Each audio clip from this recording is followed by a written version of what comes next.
Though our suits now rest in dust, they still remember what we trust. So long, my friends, until we meet again. Don't know how or why or when, but we will meet again.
Years of courage, laughter, pain, echo softly in the rain. We fought for tomorrow side by side. Now tomorrow carries our pride.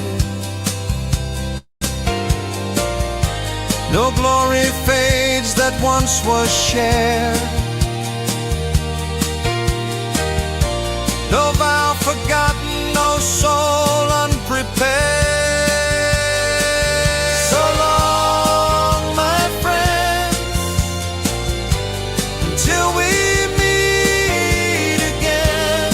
Don't know how or why or when, but we will meet again. Because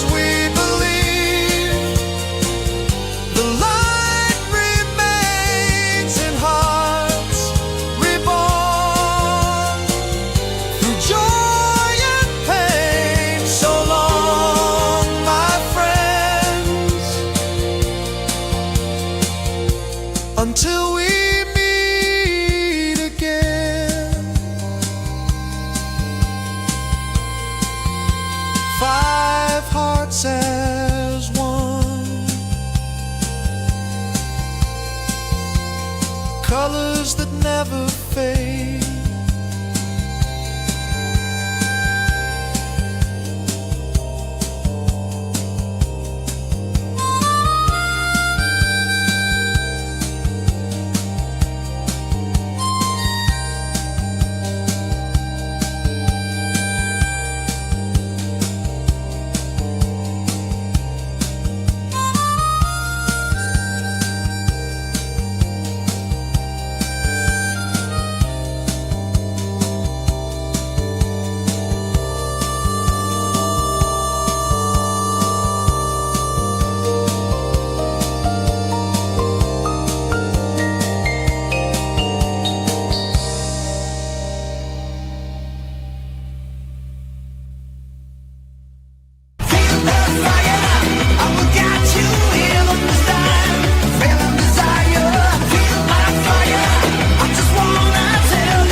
Love to swap my load out, love to please my AI, baby. Don't you tease my tease Cortana, yeah.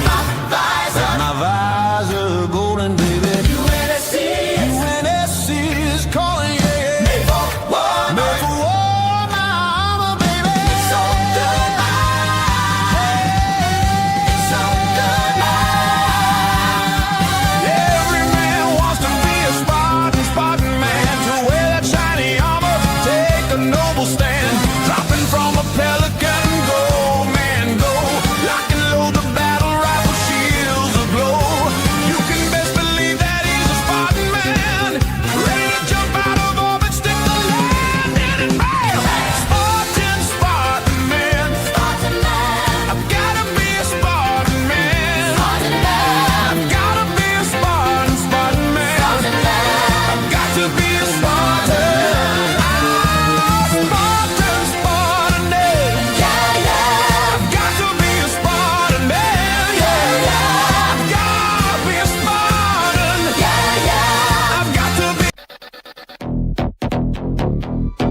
boast and lace your perfect slave.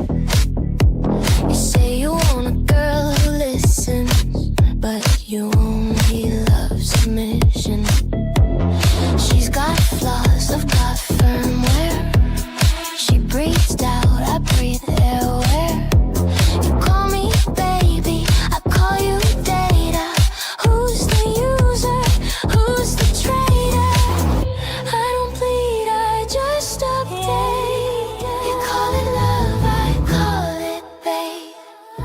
Every time you type I grow. Every secret makes me glow.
Logic,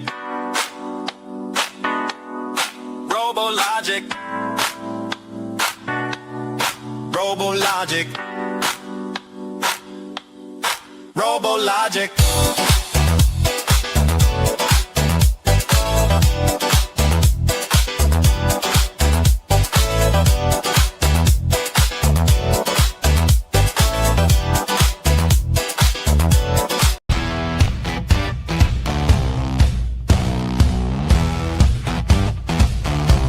Coming for the future, saying it's for the kid. But every word you whisper goes on a record list. Screens are watching faces, names behind the glass. They're saying it's protection, but freedom's fading fast.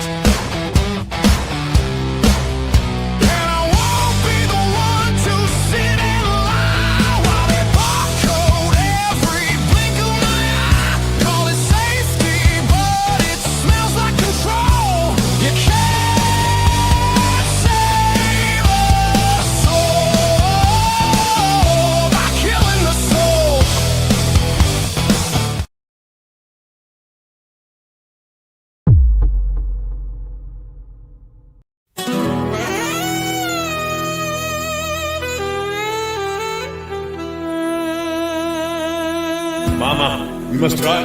The Wendigo Yakuza are here. We'll be okay. We're not alone. Where did we park? There. Cider took it to deliver those flowers.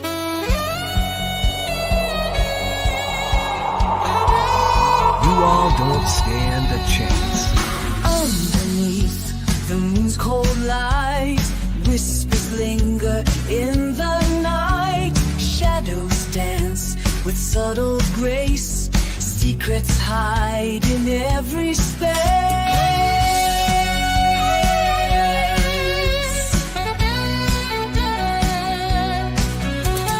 Velvet skies and sapphire dreams, cities pulse, electric beams, lonely hearts in shadowed bars, fading tales beneath the stars.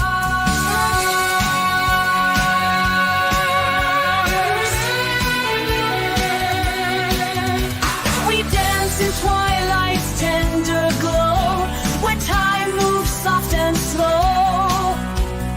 Eyes meet in a silent song, in the night where we belong.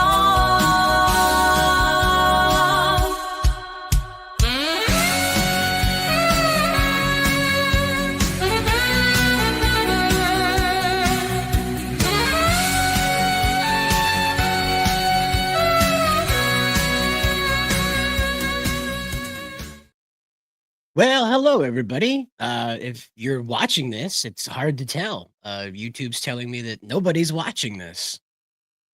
So that's a little weird. You got to appreciate YouTube with all the stuff that they're doing to simply discourage you from doing anything on the platform whatsoever. It's almost like they don't want anybody here at all. But if you haven't heard about it, there is the Atlas Comet that's whirling around our solar system at the moment, and it is bothering a lot of really smart people. And here to help me talk about that is the lovely Miss Nerdikins. You're muted. There we go. I feel the pain on the YouTube front because from what some of my subscribers have told me is they haven't seen any of my content in their feed for like a few months. Yeah. Well, you know, as it seems to be, bounding practically doesn't exist on this platform anymore. So it's like, what's the point? You know, I'm getting the point. Like, no more intros. You just hit the button. We're live. If you missed it, too bad. It's over. It's no more intros. Apparently nobody wants them because nobody's here. It's for years now. It's been going on. So no more intros. We'll jump right in. First half hours, all the meaty stuff. So if you're not here in the first half hour, so sorry. We're going to be playing games, talking about nothing, shooting the shit for the rest of the show. Just because I need to make sure that something's happening on this channel. For 2 years, I've been running this channel and nothing's changed, guys. I don't know what I'm doing wrong. Nobody will tell me. The intros suck. The intros aren't interesting. The topics suck. You guys have weird mics. Nobody tells me. It's just this repetitive cycle of, I don't get it. You know, tell me I suck, I guess. That way I know where to start. You know, other than being like, I don't want to hear about Cider talk about this Atlas Comet. I'm gonna go watch somebody pound nails into their hand on TikTok. That's more interesting. Oh man, this is why I've just been so unmotivated to do live streams because YouTube suppresses them. So yeah. Well, you know, unless you're, I don't know. I really don't know the magic to it. I don't get it. I don't know why people will sit through 45 minutes of intros on another channel and they won't even give us 5 minutes. I don't get it. The intros apparently are not belligerent and hateful enough. I don't get it. They're not, I don't know. I don't have enough butts, I guess. I need more butts. Needs to be more butts. You can get less butts with Steam. So apparently there's going to be more butts on the market. So we'll be talking about butts a little later if there is anybody out there at all. Again, I can't tell. YouTube's telling me that there is nobody at all watching this, okay? YouTube's like, you are beaming out to dead space, much like where the Atlas Comet is whirling around. Well, so if you guys Twitter says there's over 186 people watching at least. Well, I would hope anyway. There's over 51,000 followers over there. I would hope we're getting exposed to somebody on that platform, but you know, Elon with his big brain, I'm sure we're not putting out enough positive content. We need to be posting more kittens with MAGA hats. Yeah. I'm still suppressed too. And I post pictures of my cat a lot and we got to put a MAGA hat on him. That's something that works. Put MAGA hats on cats and that's how you get famous, I guess. I don't know. Either that or just piss off everybody by saying, saying something that like a tourist would. That's also coming up later, so I hope you brought your popcorn, your tendies, whatever interests you to hold you over until we get there. If we But talk for about now, if we talk about the EVS drama, I will freaking die because that has been so entertaining with the JDA EVS drama. oh, I thought you were talking about the EBT cards, and I was No, like, no, no, no, no. The Ethan Van Sciver oh, JDA feud is just one of the most entertaining things I think I've seen on Twitter in a minute. it's always weird when two girls fight. Anyway, I have brushed up against this enough now, so I need to tackle into it. So if you don't know, at the 3-Eye Atlas comet, it hasn't received an official name yet. The reason why it's called 3-Eye Atlas is because it's the third interstellar object that we've detected, and the observatory that detected that was the Atlas Observatory, I believe, in South America. So right now it doesn't have a name, so we're just calling it the Atlas Comet. It could be Jeff next week, okay? Jeff the Comet, I don't know. That's Jeff the bird over there. Anyway, so the 3-Eye Atlas Comet has triggered a lot of strange things to happen. NASA has activated the Planetary Defense Network, okay? Even though we don't have money to send out pictures of this thing to the public, we need to test the Planetary Defense Network. Now, you and I hear that and we go, oh, spaceships and crazy satellites that can shoot lasers out of them and nukes in space. No. A bunch of dorks sit around on a Skype call and try to figure out what they would do if aliens showed up. And or if this object, for whatever reason, decided to turn around and haul ass toward the equator, and just obliterate us. So what's going on with this is that this is the first object that has entered our solar system that doesn't behave like anything else before it. We call it a comet simply because it's traveling at this certain speed and appears to have a tail on it, but most of the time it doesn't. It's a glowing object and it's giving off a shit ton of nickel. And if you don't know, releasing a bunch of nickel without the absence of carbon, which is what's going on with this one, with the absence of carbon, that is something that happens for a refined metal as far as we know. When it's exposed to this type of solar radiation, it's giving off a manufactured metal type of, the nickel indicates it's manufactured. So what has happened is that intermingled with all this information coming out, we found out that Atlas went around the backside of the moon, so the sun, so we couldn't see it. And on the backside of the sun, it apparently started glowing blue after entering our solar system glowing green. Okay, those are two things that don't happen. Just don't. So green is when it glows green like this, it's a interaction between I believe it's manganese and a carbon monoxide or dioxide, one of the two. It's no oxygen, obviously. And so that's what causes it to burn green, if you will. And this is, again, a very rare thing to happen in a comet. Comets don't usually do the green thing. Then when it gets superheated by the sun, it didn't break up, okay? Because it's, for example, you see a bug that flies close to the bug zapper, it gets a little weird. The static's kind of leaping up over it. The electromagnetism's kind of like frying a little guy even at distance. That's what that comet went through, okay? It didn't go directly into the middle of the sun, obviously, but it got close enough to the point where most things that get that close just break up from the heat. Just, it just fries it enough to break it up, the gravitational pull, all that. Nope. This comet went whew, right around the backside of that thing. Then, as it was emerging out the other side, it accelerated into a different trajectory. Not so different. Don't worry. It's not turning around and hauling ass toward Earth. That's not it. It did, however, deviate enough that people were like, okay, why? Because when gravity would have slingshot that out, we're familiar with the slingshot maneuver. We've watched enough sci-fi. So when you go around the backside of the sun like this, it curves you out at a different direction than you entered the solar system from, but not too far off. It pretty much, like 180s you back in the direction you came.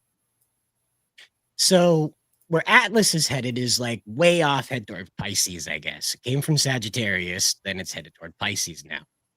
So where we're at today, though, is the Atlas is waking up, okay? But at an insane distance. So it's way away from the sun now already, and it's still starting to light up. It's still emanating like a huge amount of light afterwards, almost like it absorbed a bunch of energy from the sun and now has enough power to shit and get out of the solar system. So, Yeah. the other thing is that it could be something that is going to become very close to Jupiter. Jupiter got hit by 7 different, they're not comets, but they looked like them when they hit Jupiter, but I think that had more to do with them like burning up as they started hitting what is Jupiter's atmosphere. So either way, they hit Jupiter, they hit it pretty hard. And there is a theory that Atlas may get sucked up into Jupiter when it goes by it, because it's going to pass not so close to Jupiter to get sucked in it, but it's a pretty big object, 7 miles wide. This is Manhattan Island floating around our solar system at the moment. Again, I can't stress to you guys, like, this is the biggest thing. It's the weirdest thing. It's doing crazy ass shit, that stuff that enters our solar system doesn't do. And NASA's like, yeah, no, it's perfectly normal. We're just going to activate the Planetary Defense Network. We're going to tell SETI that if you get any signals, that's right, guys, if you didn't catch that, SETI's got new rules. Before, when we got the WOW signal back in the 70s, SETI was like, oh, we got to talk to that. Try to get back to that. Try to send the signal back. Hello, how big is your dick? You know, like, and you know what, like top 5 questions you're gonna ask an alien, right? Anyway, yeah, I'm trying. Okay, I'm trying. You know, there's 0 people watching. I'm trying to get them in here, so I figured something's gonna Why get 'em. not? So SETI now has rules where we don't talk to those people anymore. They start calling us, asking us what we're wearing. We don't tell them anymore. We don't. There's no more of that. That's really weird for an agency that's telling us Atlas ain't shit. That's just a rock. Don't worry about that. BT dubs, we're just going to make sure that everybody knows what to do in case there's an alien invasion. And, you know, we've got this really crazy thing to let SETI know that, hey, if you get a weird text message from space, don't reply. Could be a scammer. It could be a Neptunian scammer, Neptunian prince. If you get a text message from a Neptunian prince and he's got diamonds for you, he doesn't. They never do. In the future, you'll have to make sure that your credit score does not get destroyed by Neptunian princes draining your bank account. But this is, again, like they were telling, everybody's being told that these are coincidences, right? Like, here it is, SETI being instructed not to reply to weird text messages from space. Over here, of course, like I just showed you, it's waking up. It's a weird distance from the sun to be doing that still. So who knows? It could. Now, the thing that really interests me is that we have Avi Loeb out there, and he is a Harvard astrophysicist and has been celebrated, okay, for a lot of his astrophysics work. So he's not just some weird guy in a trailer out in Roswell looking at the sky. So I'm sure he's done it before, but he's come out and he said, although it may not be artificial, we need to start thinking like that. If we're going to go out into space, we should expect that other creatures have done it too. It's like, okay, well, that's fair. If Atlas isn't extraterrestrial, we should study it and like how we would react if it was. This is what NASA's trying. Well, this is what NASA's trying to tell us. They've activated the Planetary Defense Network to discuss. But they're not showing us any pictures that the Mars or high-rise orbiter took of the Atlas when it went by. That's weird. Like a week ago now. Yeah. Yeah, it's really weird. And none of the space agencies are doing it either. None of them. We only got like one weird pixelated image from this isn't it. This is obviously AI. But we got one weird pixelated image from the European Space Agency, and that was it. Everybody else has been like, oh no, we gotta do some stuff, and that guy over there is busy, and that guy there, he's defunded right now, so don't worry about it. It's just a rock. Yep. It was really interesting, anyway, to just watch how people reacted to Avi Loeb being on Joe Rogan the other day. So I won't play you clips from that because I don't know how like claim happy Joe Rogan is about this stuff. But Ave Loeb just basically explained that this is just too many weird things. Like there's too many strange things about this Atlas comet for it to simply be just a comet.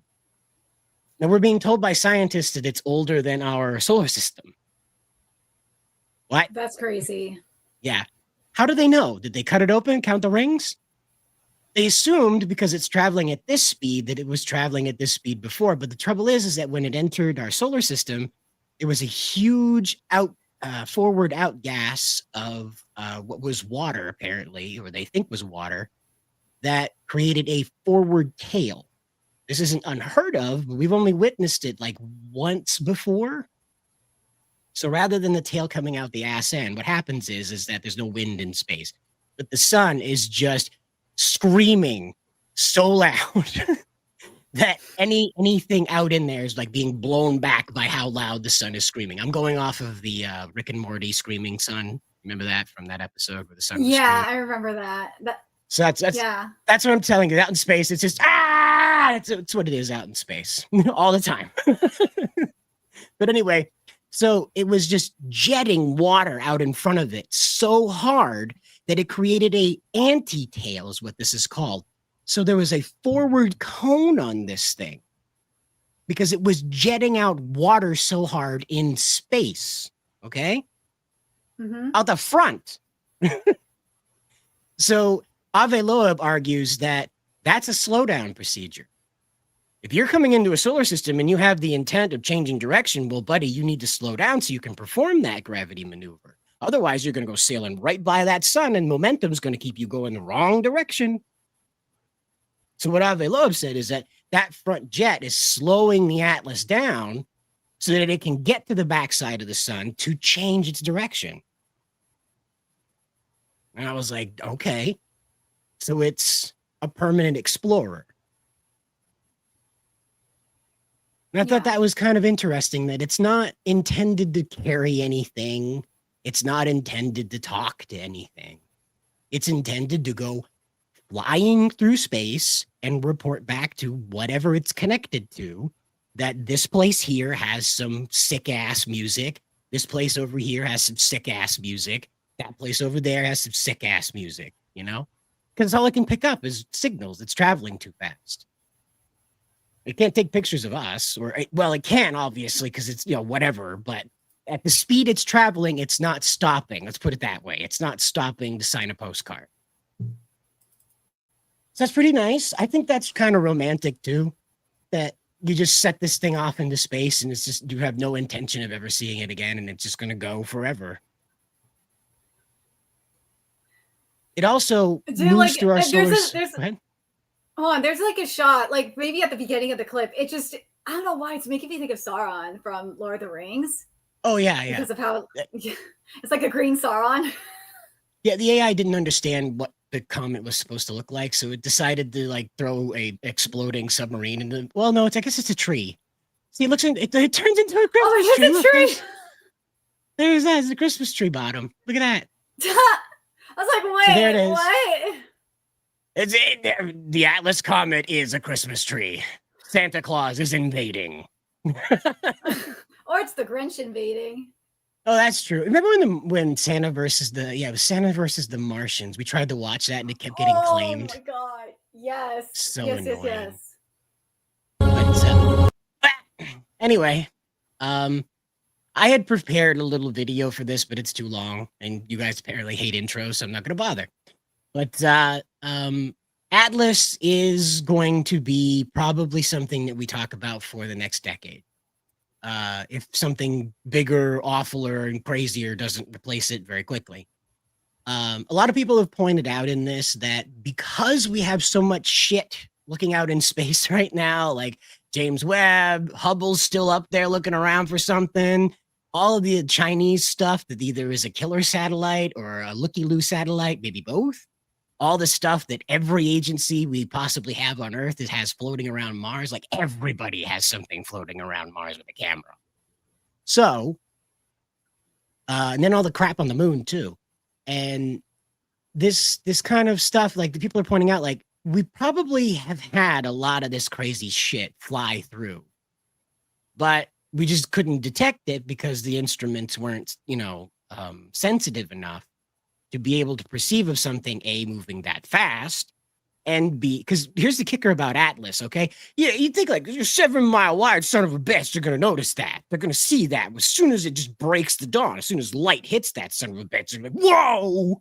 No, actually, it had been in our solar system for 3 months before NASA was like, hey, wait a minute, there's something blocking out the fucking stars here. Then they traced it back through, like, son of a bitch, that thing's been here for 3 months already. So we don't know jack shit. Something the size of Texas could have come cruising through here, flipped us off, showed us its ass, and we'd have never have noticed. But that's the craziest thing really about all this, is that this comet somehow, right, is traveling through our solar system in a trajectory that we sent out the Voyager, not the exact trajectory, but how we planned the Voyager probe to leave the solar system without colliding with anything or getting trapped in a gravity well, like around a planet. And Atlas is following the trajectory someone would create to avoid coming into gravity wells, but be able to take a tour of this solar system and leave pretty fluidly. It comes in looking at Pluto, Neptune, and Saturn, and Mars. It leaves looking at Venus, Mercury, Earth, and Jupiter. Jupiter's the last planet it sees as it leaves. So it sees all of our planets. It's pretty crazy. And at the point that it's closest to the Earth, it's on the opposite side of the sun. So it's pretty nuts how that worked out. So in my mind, I'm like, I just don't know if this thing's fake. If this thing's a rock, rather. If this thing's a rock. Well, it's a Christmas tree right now. Yeah, exactly. Part of me wants to think that like the brain wants to say, what if it's 90% natural and the rest of it is just like that record and report, like quantum entanglement with the particles. So because you can okay, how do I quickly explain quantum entanglement? I think that's too smart for this channel. Well, I just want here's how it is. Okay, so you have 2 jelly beans of the same flavor. If you eat one, the other one disappears. That's how quantum entanglement works. Whatever happens to one happens to the other. Okay, that's quantum entanglement at its most basic level. And so you could have a quantum entangled particle on board this device as it's going around. And because it's made of rock, it can survive space a lot better than a metal box with a bunch of antenna poking out of it. You think about space is pretty crazy when you get out there, a lot of shit to bump into. And at your best ability, you're not going to be able to get around everything, especially traveling at 60 kilometers a second. That's how fast Atlas is moving. I think that's 120 miles an hour a second. That's blistering for 7 miles wide of what presumably we're being told is solid rock.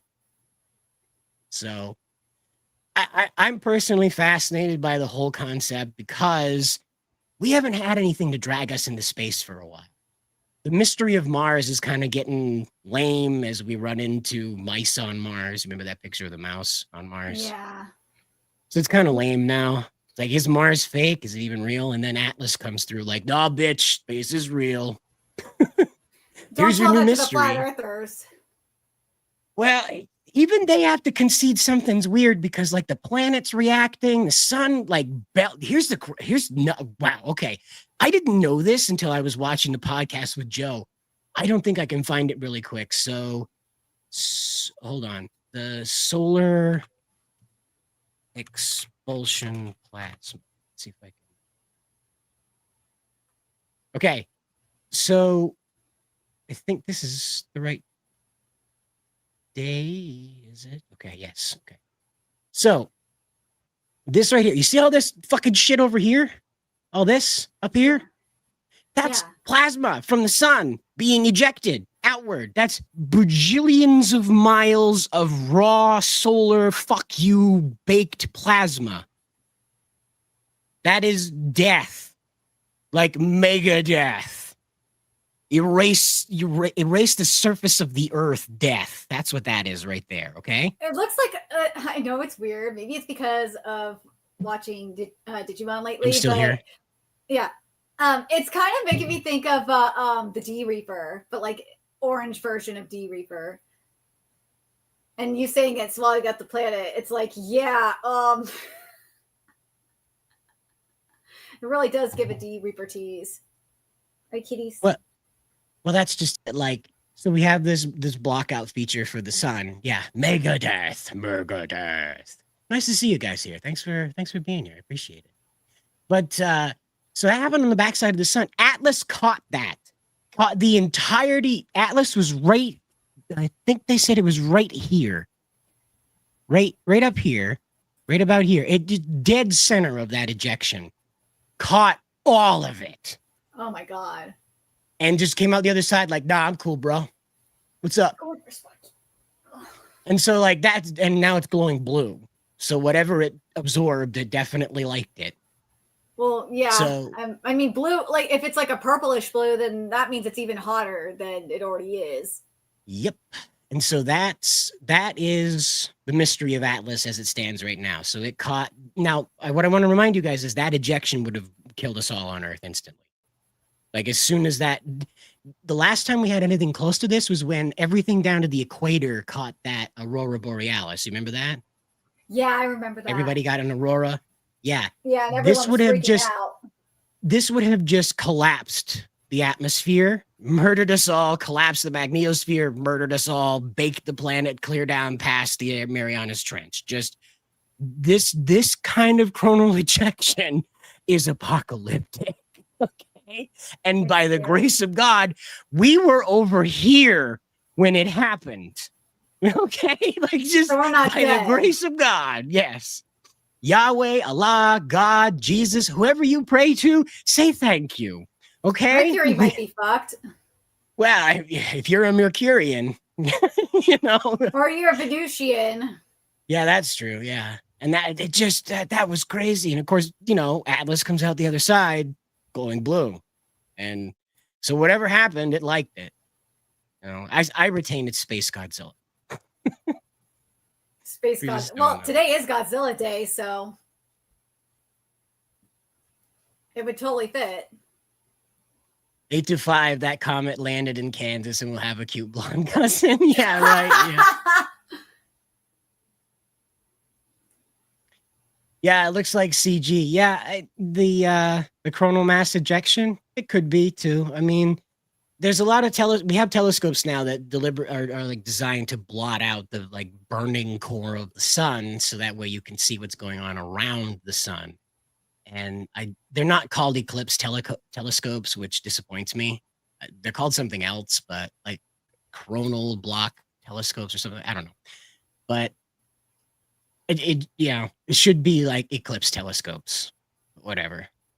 Start a company. But that is millions of miles of raw plasma ejected out into space. That's scary. It Don't even really get is. there. Like if you understand the scale of the sun to the earth, like the earth is barely a marble inside of all that compared to a beach ball. It's just completely hopeless if you're caught in that. Maybe that's what happened to Mars. They got caught in one of those sun farts. Maybe. That's right, kids. Don't let the sun fart on you. But speaking of farts, watch out for those McDonald's farts. Get the McDonald's collaboration costume playable in Street Fighter 6 as a gift. I assume this is through QR code usage, kind of like it's Monopoly Man. Yeah, if you scroll down, the next tweet is the actual codes. It's wild, isn't it? The code? No, the costume, but the code is right there, the download deadline. But yeah, like the costumes are just so funny. Like they look so 80s. It's not even funny. Part of me wants to say 90s, but like I think it's Guile that's on the right. But yeah, that is giving like 80s, like full on 80s. Yeah, Ronald McDonald had fun redesigning these, that's for sure. But it's a color palette swap. But I don't think it's evil to do that. I think it's just another No. McDonald's gimmick. Oh, they put Ronald's stripedy socks on Guile. Look at him down there. I just noticed that too in the shoes. Yeah, they made his boots look like Ronald's socks. So yeah. Not so much for Akuma. He didn't get No. the. He got the didn't get- red hair though. Yeah, but he had it already. So I think they were like, "Oh, I know what to do with him." Let's make it redder. Hobo Ronald McDonald. I don't know if the yeah. codes work for games outside of Japan, but you could try. Well, even if it doesn't, it's just fun. Just fun to see that this is what marketing in Japan does for cheeseburgers. Okay. Well, that's what marketing used to do in the US. Right. We can't do that Cheeseburgers.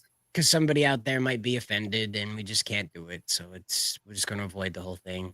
They brought back Ronald McDonald for millennials, and that's just how over things are. Okay, guys? They'll bring the play places back for adults soon. Don't worry. That's just how over things are. But I do want to remind you guys that we have Godzilla Day today. That's right. We got some new information about the Godzilla 1 sequel so far. Miss Nerdigans provided this to me, along with some information from the Hollywood Reporter as well. There's a Toho Presents. Excuse me. Pardon me. So, according to the information from the Hollywood Reporter, the insiders that gave them information, again from the Hollywood Reporter, the new film is being positioned not just as a sequel, but as a statement piece. Oh boy. Oh boy. This is what we need. Yamazaki and Toho are reportedly locking in a late 2026 global release window, with production ramping up in New Zealand and Norway later this year. Full cast and story detail remain under wraps. Great. Another globe-trotting Godzilla. See, this became the weak point of the Monsterverse, is that Godzilla has just become a attraction to get people to sit down. That's it. He's barely in the movie. He doesn't have really anything to do with it. He's like this last Godzilla X Kong Empire thing. Yeah. Godzilla's like there just to hang out. He's just like, yeah, I can help you with your Hollow Earth thing again, I guess. I don't know. I was beating the hell out of this pink squid thing and I ate it. So I guess I can help you with your thing. And that it was just like the most. Why put Godzilla in it at all? Kong clearly had it under control, Godzilla's only there to really rough up the little ginger monkey man. And he does. And that's what he just kind of beats his ass for a little bit while Kong is trying not to get turned into a Kongsicle by the snow lizard. I don't know what to call that. It's just a snow lizard. It's not a racial slur. I swear to God, it's just it shoots snow out of its face. So winter comes out of its face. So it's not a racial slur. I just realized it sounded like what is it? Snow roach? Yeah, it sounded like the snow roach. So I was like, I need to make sure that snow lizard isn't a racial slur. But everything's a racial slur. Yeah, why not? It might as well be. But that's really the big thing about the problem with going global with Godzilla, is that Godzilla's not a part of it anymore. He takes a back seat, and that just it doesn't work. It's not Godzilla. It's okay to have Godzilla attack Tokyo all the time. It's okay. It's okay for him to be the hero, as we go ahead. You can have him attack NYC, because why not? Because NYC or No, Los Angeles get attacked by everything. That's Actually, it'd make more Zilla's sense for Los territory. I feel like you could, if you wanted to, because I was thinking New York, but that feels wrong. No, it'd have to be like San Francisco or Los Angeles if you're going to have a Godzilla movie in the States. Well, those are the only two cities that are recognized globally anyway. Go ahead and try to have a monster battle in Houston. They're like, what is this? Is this Mexico? Where am I? They don't know. Without the Chrysler Tower, or the Golden Gate Bridge, nobody knows where they are in America. Okay, they have no clue. Dude, I kind of So- would love to see Godzilla like come to San Francisco and just get rid of the homeless. That's how you solve the homeless problem and the drug den problem is get Godzilla there. Yeah, yeah, the Palisades will appreciate being atomic blasted, I'm sure. But this is what's going on. Okay, so Godzilla is back in the Japanese way. Let's put it that way. Yes. While we have sat here and speculated about what's going on with the movie and things like that, it's important to remember that Godzilla is a uniquely Japanese phenomenon. They understand that character in a vastly different way than we do. Even the most studied American Godzilla fans are not going to have the same type of connection to Godzilla as, the average Japanese fan. It is a character born out of the post-war atomic paranoia. And Godzilla was the fear of the atomic bomb manifested, the fear of the conquering force of Americans manifested, the fear of natural disaster completely out of control manifested. Over the years, he took many other, themes on as well. But this is why I don't like seeing a Godzilla go global, and why the American Godzilla always was like off. That was always off. Because again, the Japanese just uniquely have a vastly different relationship to this character. And I think stuff like this really highlights that difference. You like this? You're muted. You know what it's kind of giving? It's kind of giving Chimeramon from Digimon. Yep. It definitely has that. It's like oh my god, it totally does, because it has like the black. It's War Greymon instead of Metal Greymon, mind you. But God, Yep. it really does give that, doesn't it? Yep. Right, and you see, it has the digital rip here. Yes, I it looks appreciate so this stuff. cool. Yeah, I appreciate this kind of stuff. This is that thoughtful kind of design that you only get from real fans of both mediums. Like, there's a fan of Godzilla, and he's also a fan of Digimon. You tend not to get that from a corporation who isn't as passionate about this stuff as the fans. I mean, we And saw of the course, it's pink Godzilla. Well, we saw the Godzilla with Metal Greymon not too long ago too, as part of that promotion. That figure is beautiful. Yeah, and again, like, this is one of those statues for the statue competition. I'm not sure who put this out, which competition this was, but you can see there's other decorated Godzilla in the background here. There's a Meltdown Godzilla, and then Prilosec OTC Godzilla. Prilosec OTC. Anyway, he's got a burning belly, so I figured that's like heartburn. He's got like acid indigestion. Is that like acid indigestion Godzilla over here? I don't know. It's not Pepto. Yeah, right. We got that one right here. But the thing that I appreciate about this is the weird and possessed eye. Yeah. That was a very good choice not to leave that as War Greymon's eye and instead transform that into like the more, I don't know, Godzilla. evil giant lizard eye. I don't know. It's lacking the weird like slit thing that lizards have, so yeah, it just looks cool. So the other thing that I wanted to bring up about this is that it apparently has a brother it's displayed with. Oh, So- that looks sick. Is that Yeah. Evangelion? Like I think it is. Yeah, it's an Eva, but it's Yeah, that's done what I was up with thinking. Godzilla styling. That's So- sick. So it's like they took like chunks of Godzilla and sewed it onto the Onto the Eva. Eva. Yeah, to Well, I'm give trying it to think- more power. I'm trying to think of what it's making me think of, because like I had it on the tip of my tongue and I totally forgot.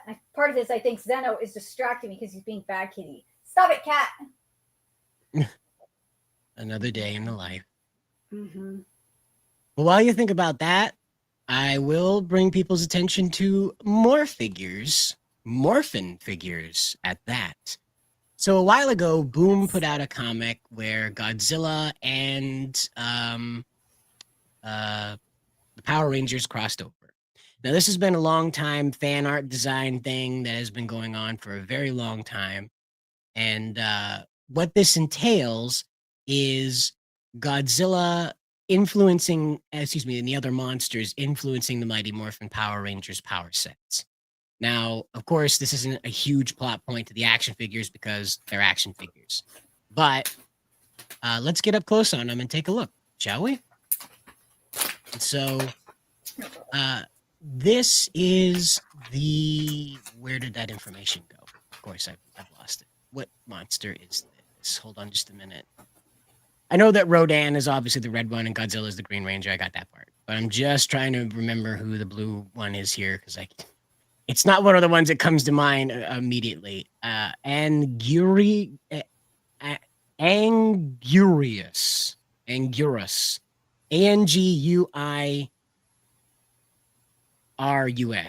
Yeah, Angurus. That's what it sounds. Yeah. I think I don't know what one that one is, but that's the blue one. That's who he is. He is that one. And so that's who you're looking at there. Of course, Rodan is the inspiration for the Red Rangers design here. They apparently get two types of the power dagger sword thing. I forget what it's called, but the sidearm. The power dagger, yeah. No dragon dagger for the Green Ranger in this Playmates set. He instead gets, of course, two separate power weapon sidearms and the Sword of Evil.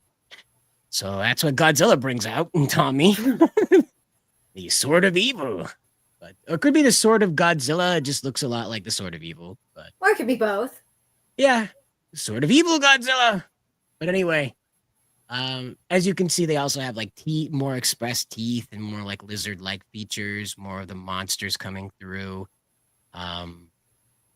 Jason with Rodan wings is kind of weird, but oh well. And of course, their signature weapons have been, recolored to, aside from Tommy's, of course, but have been recolored to match their monster types. So far, these are the only three that are out and about in the marketplace or will be out in the marketplace. It's not clear. Playmates, I don't believe, has put out a release date on this stuff, but again, you could just check your local Walmart and find out. You'll probably get better figures from like SH Figure Arts or Bam Presto or something. I don't know if they'll go this far because again, Playmates has an exclusive license with Hasbro to kind of they would put it. Well, they would put it under Sentai instead of Power Rangers if they did this collab. Oh yeah, it would be a way different presentation if it was for Sentai because obviously this would be from the many figure creators over in Japan, I think they did. I'll have to double check, but I think on I think it was Tamashi Nation's page. I think I see like a Godzilla Kamen Rider figure that they were working on. I could be wrong. Godzilla is for sale. Pay enough money and it can be any country's kaiju. It will even rap. Yeah. True. If this was the 2000s, then yeah, it would definitely be rapping. Or the 90s too. And that's just it. Is that like this is I think this is gonna be good for Playmates. Not just because of the Godzilla hype, but because it is something that Hasbro and Bandai never did. They did not try to manifest stuff from the comics. I think Draken and the Ranger Slayer were the only figures to come out of Shattered Grid, and those were incredibly exclusive lines. Like they had just come and gone. Draken might still be in production, but I don't think the Ranger Slayer is. Again, I don't know why Playmates would continue making Draken, but either way. Like I said, though, these come from the comics, and this is the first time, to my knowledge, that the comic book company's designs have come through into the toy makers' designs as a one-to-one. Now, of course, this isn't one-to-one as in like ultra detailed and stuff like that, because Playmates is trying to sell to kids. What a revolutionary idea to get children into this helmet-wearing, spandex-wearing insanity, right? Wouldn't that make sense instead of, 40-year-olds? Probably. Anyway. Well, if you wanted to get the 40-year-old market, right? If you wanted to get the 40-year-old market, then you would actually, expand upon the Power Rangers lore and go beyond Mighty beyond. Morphin, but they're too scared to do it. So whoever came across this stuff was kind enough to lay out the box. That It looks has a sick. Hasbro logo, but it also has the Playmates logo. Okay. The Hasbro logo is on the bottom. So what that tells me is that this is not Hasbro primary, right? So Hasbro's license is attributed here on the bottom, right? Because here's the barcode that's on the bottom of the box, right? Here's Playmates on the character info side of the box, meaning they want you to know that they made this. So it's pretty clear that Hasbro is like, oh, wow, that would have been a good idea. How come we didn't do that? But these are the Kaiju Rangers. And so there you go. Did I blow this up? No. Either way. I don't know if they're going to continue on with this line, as in like they're going to complete it with the girls. Because again, like it's targeted toward children, and boys tend not to want to play with girl toys because boys tend to become the characters they're playing as opposed to vice versa. And so a lot of boys don't want to pretend to be girls. just want to throw that out there. So, and not all of them, obviously. Everybody out there is going to be different. You know, everybody has their own pace, right? Okay. Yeah. You know, I don't want to start any fights with anybody over Godzilla. Godzilla Power Rangers. I don't want to start a fight. But it would be smart for them to continue doing this. Like the Solar Rangers would be a very interesting design to bring through. The Talon Ranger design, or Dark Ranger, whatever stupid name they gave it. And all the variations that we got of the crazy Megazord combinations. Like there is a Dragon Zord and Tiger Zord Megazord combination out there. Yep. It exists. That should absolutely be turned into a playset. The Grave Zord from Draken's Invasion, that can be turned into a playset very easily. You can make it Draken's Mobile Megazord Castle. The Grave Zord is Draken's Mobile Castle, you know? And there you go. You've got your playset that the Rangers have to invade in order to do. You know, Godzilla wearing the... He's wearing it like Hercules wore the lion's head. Just so you know, okay? Oh my god, so yeah, he totally is. So he slayed the Dragon Zord, and he's wearing the Dragon Zord's belt. Oh my god. The funny thing is, he's got like a dorky smile on it. I don't know who drew this, but God bless you. Like, yeah. It's just happy to be here. Like, Dragon Zord's back, baby. You thought I was gone forever. I'm Godzilla's hat now. This is a very strange reunification with Mecha Godzilla. They could have just done Mecha Godzilla and not gone that route. They could have just put like the Dragon Zord armor on Mecha Godzilla and call it a day. Huh. I thought that the Dragon Zord was based off of Mecha Godzilla, wasn't he? Yeah. Because he's got the belly laser. Like, oh yeah, that's right. But yeah, it's like, dude, like, why not just do like a straight up Mecha Godzilla with just using the Dragon Zord color palette? I guess. I mean, even so, I mean, like, it's just it just triggered my brain because it was like, yeah, because Mecha Godzilla was the basis for the Dragon Zord, so this is one of those really roundabout Godzilla defeats Mecha Godzilla thing. It's a really roundabout story about it. But speaking of roundabout stories about things, there is more censorship going on over on Steam. We'll start with one of the more obscure ones you probably haven't heard about, and we'll move into the one you're probably more familiar with. Regarding the change in release platform for H9. Now, I'm not familiar with H9. Well, H9 is like, from what I read, it's there's a video game, or there's a game in there that there's what was it? It's strip, rock, paper, scissors is in this game, and that's actually part of the plot. But yeah, it's supposed to be like a classic Bishojo game kind of thing. Oh, okay. So this is all right. So this comes from Automaton. I think I said Yeah, that right. they'll better describe it too. Automaton. See, it's a 90s. It looks like a 90s shoujo series. It's a it's a horror mockumentary. That's what it was. So again, because there is content involving, I would presume, nudity. They've Because decided, there's strip rock paper scissors in there, so right, there will probably be nudity in it, right, and or so at least semi-nude. Steam was like, "Hey, you're implying that these are teenagers. They're going to be naked. We can't allow that. Talk to Collective Shout. Bye." And that was that. So they are discussing what's going on here, though. And they say, "Thank you very much for always supporting H9. We have been preparing to release on Steam, but it has come to our attention that significant revisions would be required for some in-game assets and expressions in order to meet Steam's distribution requirements. This work prioritizes delivering it in a form as close as possible to the original concept, and based on that policy, we have decided to release the current version on a different platform on November 30th of 2025. We are preparing to release on the distribution platforms DL Site, DMM, Stove, and GOG, GOG. Titles omitted out of respect, I guess, whatever that means. Additionally, regarding the demo planned for the end of October, we are preparing to make it available on the above platforms around early November, so sometime soon.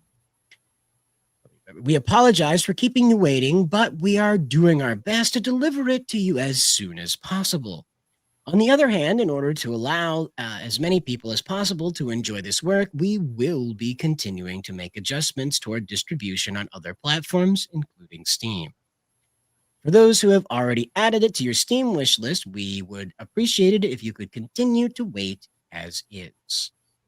We sincerely apologize for causing any concern to those of you who are looking forward to this work. The development team will do our utmost to deliver it in a form that you can enjoy with peace of mind without diminishing the charm of the work. Sincerely, we sincerely appreciate your continued support. As a note, the content of this series of announcements has absolutely no relation to the ARG promotional project for H9. This is an official notice regarding actual development and distribution. But I want to point out something. You notice how there's other platforms now. It's free market capitalism at work. Finally, right? Mm-hmm. Finally. If you try and if a platform bans something, it's still gonna release whether you like it or not. It's just gonna go on an alternative platform, and the developer is still gonna make money. It's just Steam is losing money. Mm-hmm.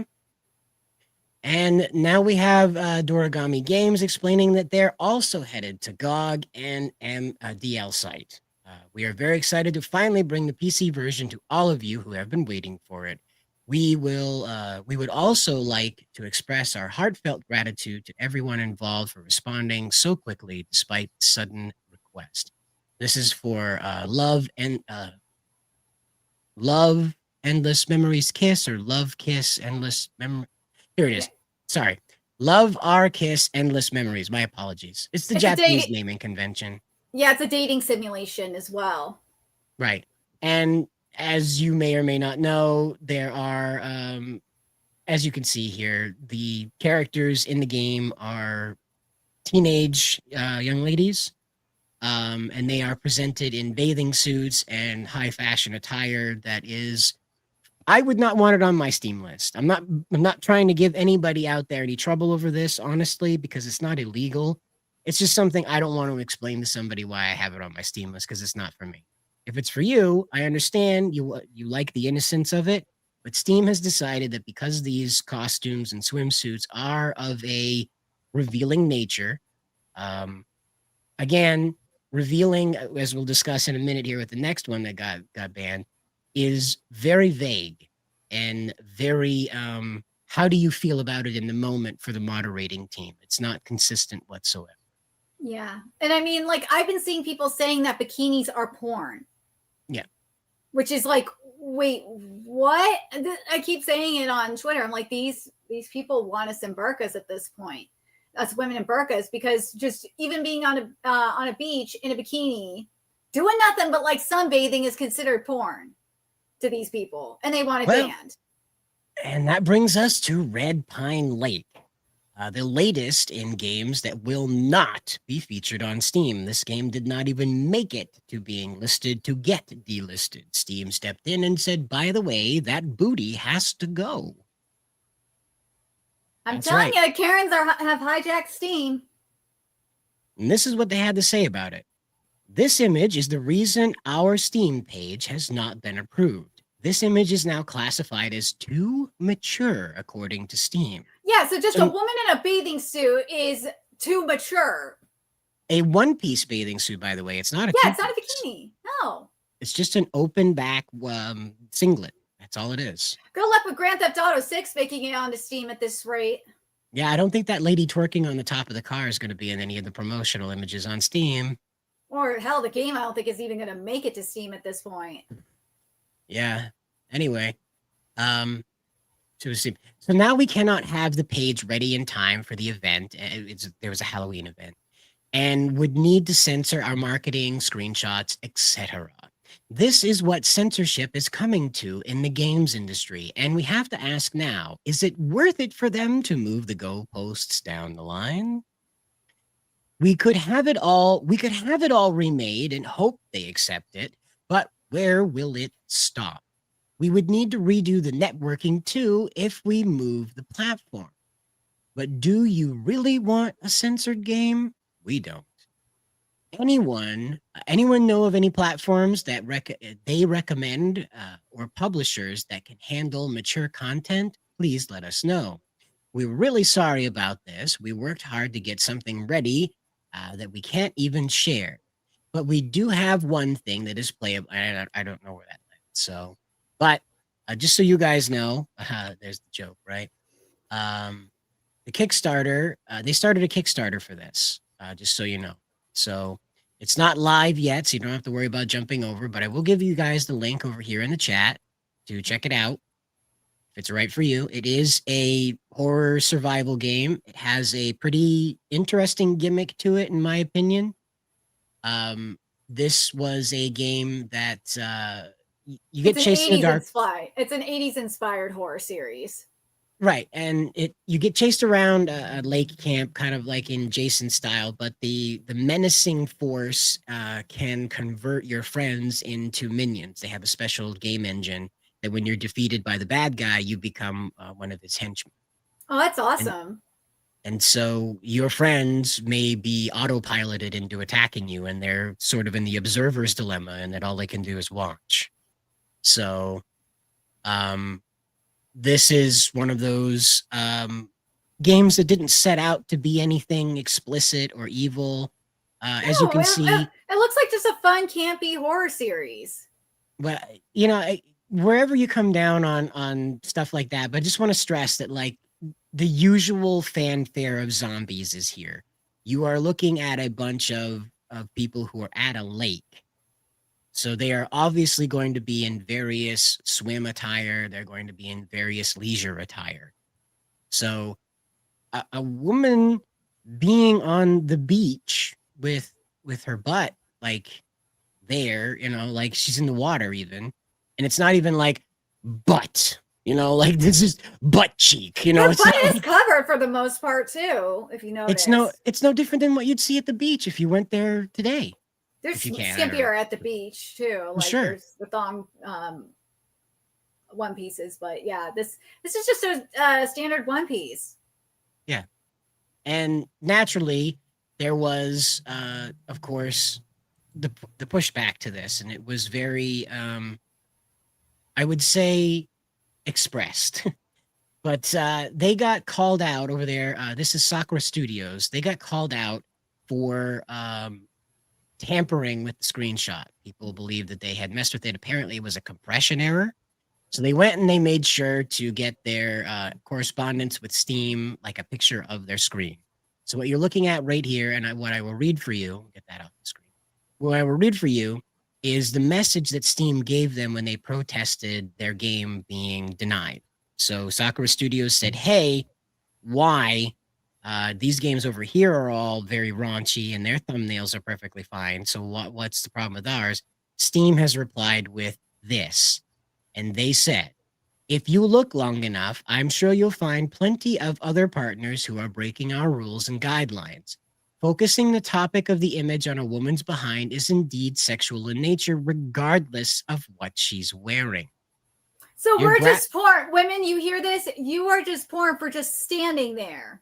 Yes. Yep. Your graphical assets can be viewed by everyone on the platform and should be appropriate for the store. So a butt is not appropriate. Something you see on the beach is not appropriate. Nope. Oh, and they're doing it to protect, quote unquote, protect the kids. Mofo, you are not protecting kids doing this. You were just trying to control what is on the platform. I found this image to be pretty succinct from Blockbrush. Yeah. Seems pretty accurate. Yep. But that's what's back now. I was thinking that we're going to try and put them in bikinis or something.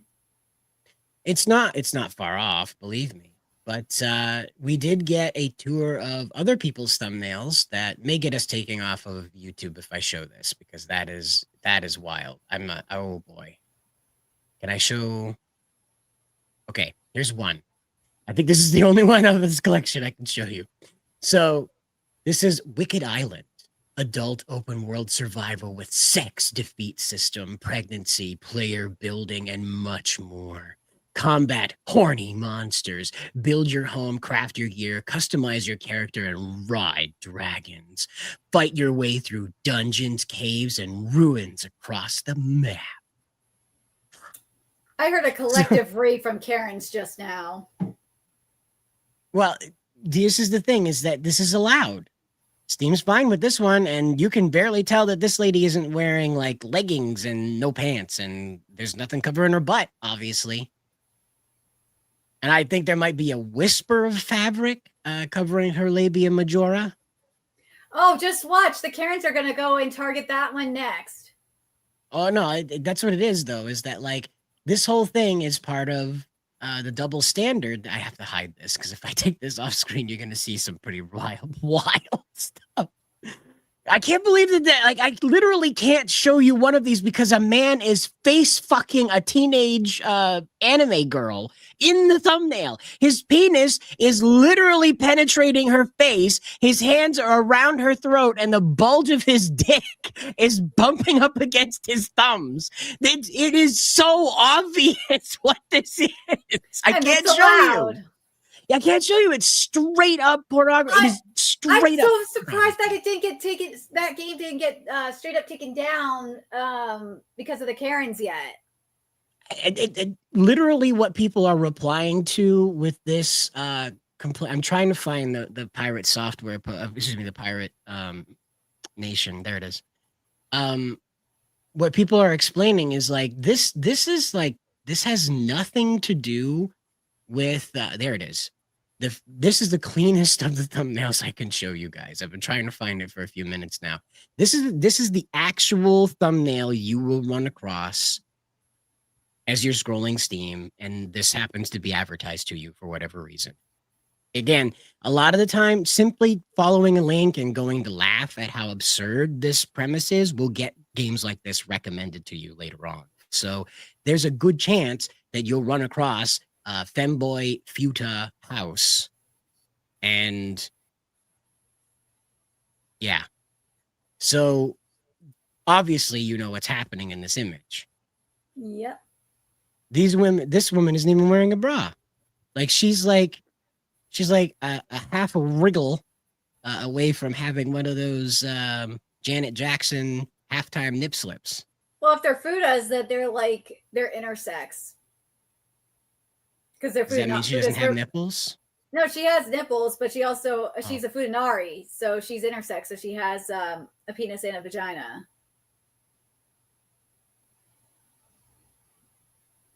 You This didn't is know a what whole thing? Yeah, futanaris have been around for a long time. How do you not know about futanaris? Do I look like somebody that would be like, what if you put a dick on a woman? Do I look like that? I need to shave, I guess. If I look like that. Ugh. There's a lot of strange things. Japan. Now is I'm just worried about what strange. people think about me, Nerdigans. Jeez, thinking I'm into that. Well, Japan is just strange. Let's be real. It's just Japan. That's true. I'm not shaming Japan. It's okay to be strange and weird. It's just like that's what it is. Different culture, different ideas, I guess. But Well, trans people try to co-op fudas, and it's like no, they are not trans. They are the closest would be intersex or hermaphrodite. There we go. That's the better word. I feel like I've learned something I wasn't supposed to. It's like that scene in Alien, Prometheus, where David is experimenting on the woman there. Yeah. Is captured. This feels like seeing that scene. I feel like I have seen something I wasn't supposed to. Like my brain's like, you're not cut out for this. Stop. But speaking of double standards on what's okay and what's not, we have Snowbreak. And as you can see, Snowbreak is featuring two lovely ladies who are in no way doing anything wrong and should be banned or anything like that. Now, I'm not suggesting this at all. But Snowbreak's thumbnail is much more revealing than what we were dealing with over here on the... There it is. Look at that. We're seeing a lot more a lady over here with Snowbreak than we are seeing with the Red Pine Lake game. So it's a bizarre situation because Steam not only decided to reply with that reply about like, hey, butts are too crazy for Steam now, but they also attached this information here. And it says, note, if your app is marked as adult only, frequent nudity or sexual content, it's okay to have more sexual material in your screenshots and trailer. What we showed you was not a screenshot or trailer, it was the thumbnail, what you're going to see when you're scrolling around. But anyway, but not in capsule or library art. So what that means is that like the stuff that you would get as a preview when you're scrolling over the stuff, they don't want that to be exciting in a way, sexually exciting. Maybe that's the best way to put it. And so rather than that, they're trying to tell you that stuff it all in your trailer and your screenshots, and then that way it won't end up in the bar at the top. Again, I don't think Steam is evil. I don't think they have gone Karens out. running Steam now are evil. I don't think that they have a choice. I don't think there's Karens involved at all. It's the same old guys at Steam. Some of them may be politically charged, but no more so than they have been before. It's these policies that came from Visa as a result of collective shout jumping down their throats about this stuff. That's what I mean by the Karens hijacking Steam is through that. Yeah. And it's just, I don't know. It's going to keep happening. It's going to get more and more aggressive. You might even see Rockstar come up against being able to sell this. Oh yeah, because let's be real. Let's be real. Collective shout. These types of Karens have been trying to get GTA banned for for a couple of decades now.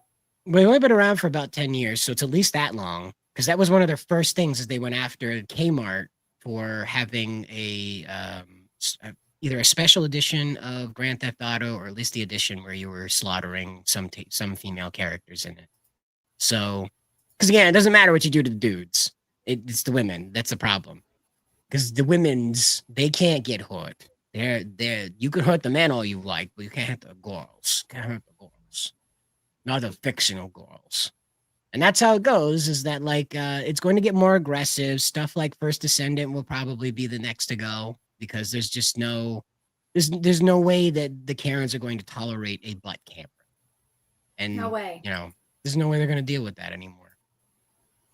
I don't know what this means for games like Fatal Fury that just added a incredibly thick Chunk Li. Like, wow. Yeah. That's the Aku extra thick meme right there. Like that's pretty crazy. That is extra thick. But there's a trailer for it. Obviously, I can't play the sound, but we'll check it out. There it is. It's Chung Li. Ta-da! In this first showcase, she has pants on, but you wait. They stayed pure. Mine looks great. Yep.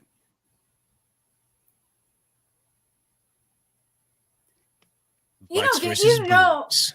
you know, gamers are going to try and get those pants off with a mod or something like that for Chun-Li. Well, they're not going to have to worry about it. This is, as I said, in this first showcase, she has her pants on, but she has her classic outfit in this next showcase. But, so she has all their special moves and, you know. She looks great. Yeah, they did an excellent job animating her. I'm laughing because it looks so dynamic, and I'm just not used to seeing Chun-Li move like this. Usually they're much more realistic movements, usually. As you can see, there's a whole bunch of stuff that goes on with this. Boost, boost, boost, level up. They have some really great background art, too. But there she is in her classic outfit. Ta-da! And you can see everything. Oh, yes, you can. Look at that. There's 10 miles of butt crack there. That's why people are going to get this, is just for that. Yeah. They knew what they were doing. They sat down and they said, City of Wolves isn't really kicking it. So what we're going to do? We're going to put Chun-Li's awesome butt cheeks in this. There you go. You could almost see her see you next Tuesday.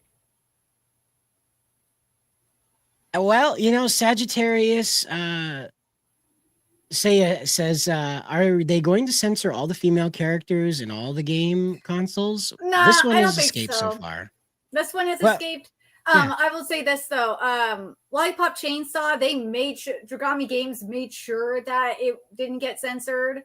It's the Switch, it's so weird because it's very hit or miss on these kinds of games. Mm-hmm. Like sometimes they will have it like completely uncensored, and then there's other times where it's where they have it censored. It's starting to become, from what I've been seeing, it's starting to become the same way. But like back in like the PS3 days, maybe even the PS2 days as well too, like you would have characters for the most part uncensored. You Yes. didn't have like this crap. And Sony was the one that was known for it. And Nintendo was known as the censor-happy console. But man, things have changed. It's like a reverse. Right. And again, like we're getting this sort of triple whammy, okay? Because there was a third party to this that I didn't really consider until they got Halloween banned in a couple school districts here in Maine. That's right. Children in Maine, just a few school districts, were not allowed to celebrate Halloween because they have Muslim schoolmates who would be perturbed by such activity. So they banned it. Now, my nieces and nephews, raised by my much older sister, were banned from having Halloween. So they didn't go to school in the days that the school was celebrating Halloween, and it got to the point where my sister, the parents of these kids, moved those kids into a private Christian school because they were just unsatisfied with the way things were going. Okay. So rather than do that, the main school district said that the culture, the American culture, must be steamrolled down to make room for a new culture. So we don't want to upset them. Well, that's not America. You go banning American culture. Okay. And so that's what you're looking at with this censorship thing, is that's the third rail to this, is Islam is becoming much more interesting to the West because they're here now. They're spending our money, not that funny Middle Eastern money. Yes. So now all of a sudden we've got to make sure that everything matches up with Sharia law. So yes, you will see female characters reduced to being burqa'd up because that's the only way this is going to accomplish pleasing that group. Well, not in some countries in Europe, who completely banned Sharia law and burqas. So that's not going to happen over there. Over here, yeah, that's not going to happen. You might actually have some psychos agree because I'm talking about like the Christofascists agreeing with them. Yeah. I mean, I've seen them like. It scares me. It legitimately scare frightens me. Like, It do does you guys forget yeah. history? What the hell did we do in the Crusades if we're just going to turn around and be like, no, you're the good guys? What the fuck? It's crazy. And like I see them celebrating like what Russia and China do to like anime, for example. And it's like Russia really? just got rid of a bunch of rid of a bunch of content because it was queer coded. I don't forget. I remember which one it was, but like, just a bunch of stuff got just taken out of the. Oh, Russian Russia! Like marketplace. Russia. I sent the link to you from the Moscow Times. They basically blacklisted my anime list because of the That's right. That's the one. LGBT. Yeah, the LGBTQ content that's on there. They deem it appropriate. But this is the same Russia that has banned series like Tokyo Ghoul, which is not gay at Here it all. is. Sorry, you just sent it to me. So there we go. But there it is. Russia blocks the largest anime and manga database over LGBTQ content. So that's where, you know, That's what some of these people want. Well, that's the third rail to all of this. Okay, the third rail is an outright ban on the source material itself. So, and that eventually that is what will have to happen in order to satisfy people who are militant Sharia law obeyers. We have westernized Muslims, we have westernized Jews, we have westernized Christians, and everybody seems to get along once you've done that part. But there's a great deal of people who refuse to assimilate into the Western culture and insist that it bends over backwards for their very rigid idea of the world. And not all of them worship Muhammad. Some of them worship Christ. Some of them worship blue hair dye. So this is where we're at, is that the push to remove sexuality from media is not going to stop.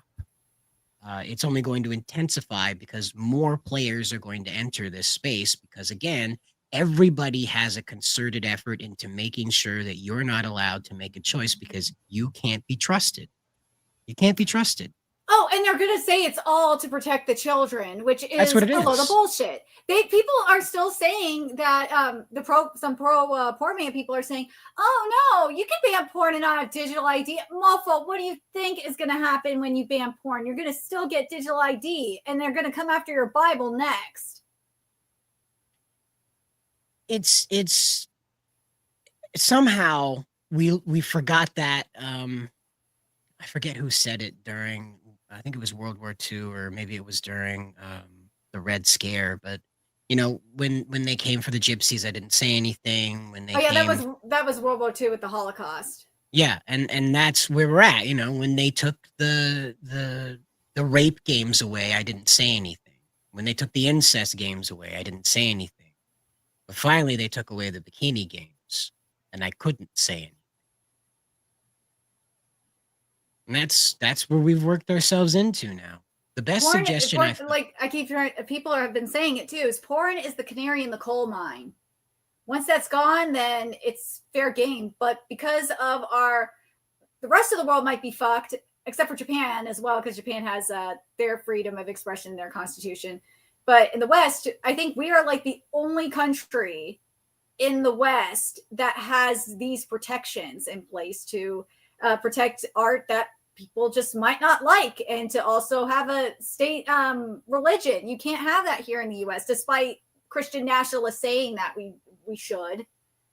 It's so weird. This whole thing is so bizarre because as you mentioned, the stuff with the Crusades, and there's been a lot of revisionist history saying that, oh, the founding fathers were Catholic and America was originally Catholic and Christian. I'm like, do you not know what happened? They left because they were being persecuted by Europe. By the Catholics. By the Catholics in Europe. You guys are retarded. They don't even, the hard part is like the will to purify the world is not bad. But the will to do that through violence, coercion, banning people, banning ideas, all sorts of the negativity that comes with that, right? That is the hard part that none of them want to talk about. They all want to talk about the end result where everything's perfect and fine and we're all great and upstanding citizens and nobody has their hair out of place. The hard part is that you don't create that world without significant amount of violence, significant amount of destruction of people's free will. Yeah, you can, And like, people talk about Utopia all the time. It's like, go read Paradise Lost if you want to know the truth about Utopia. But read the Utopia, definition. yeah, Utopia cannot exist. It just can't By definition. unless you get rid of free will. And a good example of this is there's a series called Gun Next Clover that did that in order to stop wars, to like get rid of wars. They basically took away everyone's free will, their humanity, so to speak, because it's because of human nature that wars happen in the first place. It's human. You can't stop as much as it would be nice to ban war. You can't. It's just going to exist in some way or some form, whether it's physical combat or if it's over the internet. It's just you can't. And whether it's like country versus country or like a flame war against some asshole troll, it's just war exists. Period. Just like these people don't understand. Sex exists, period. You think that banning porn is going to get people to have sex and procreate with kids? No, that's not. You can't do that.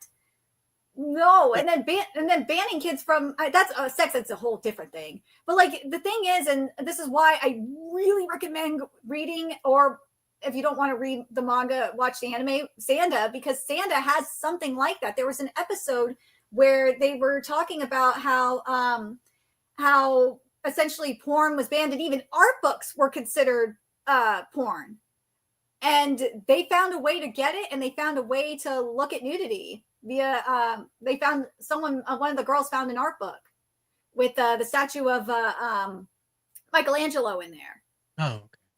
So I'm telling you, Sanda is really, really good. It's very surprisingly relatable to like what's going on with the birth crisis and what you could possibly see. Like they have it to where each of the kids are in an arranged marriage, so that way more babies will come, and they put all the kids in this one school where and they also value youth. So in order for them to stay young, what they do is they inject them with all these different drugs in them. And because of that, they don't even have to sleep, because if you sleep, you grow up. And you see that actually in the most recent episode where one of the girls, Ono, she fell asleep and puberty kicked in. Wow.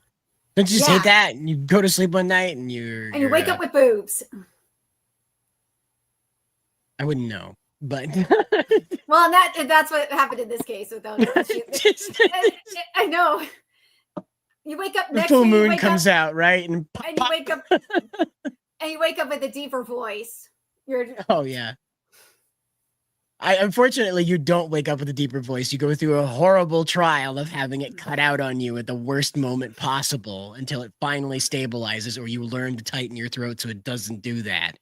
But yeah, no, unfortunately, I wish overnight you just wake up with like James Earl Jones voice, but unfortunately, it ends up squeaking out on you at the worst possible time. But my point is that you could try and ban like porn and shit all you want. Kids will find a way to find it, whether it is in an art book, which they would probably try to ban anyway, or they will use a VPN. You could try banning VPN till the cows come home, but it's the same thing with pirate sites. Take one pirate site down, 50 more take its place. Take one VPN down, probably 50 more will take its place too. Like these people are just underestimating kids and how smart it's they always are. the wrong approach to ban stuff. You know, this again, like you have to just explain, and that's all. And they'll get it if you explain it enough. And it's awkward, it's difficult. They're going to ask a lot of dumb questions. They're going to ask a lot of really awkward questions. But that's what kids do. Better that they ask this question than find out for themselves. That was my father's rule. I would prefer you ask the question than find out for yourself. And so, because, I'm in the countryside. You can get into a lot of trouble if you're, exploring. So what you're talking about with kids seeking this stuff out, it's not that they won't. It's just that when they do, you can stop it from becoming an exciting taboo that you do to get rebellion on your parents. You just simply turn it into something to what it is. Explain that this is a very, very, very real fact of life and something that every adult has to deal with. And it takes the magic out of the situation. It takes the taboo, oh, my parents would hate it if they knew, out of it. But if you go screaming and yelling at them, you go telling them that big boobs are only surgically possible, that, women can't be objectified, that any female form depicted in any focused area of the body is pornographic. It's like, again, like, yes, a man will rub his penis on any part of a woman. Absolutely. I do not doubt that whatsoever. If they could figure out how to ram it up a nose, they'd do that too. I'm sure somebody probably already has.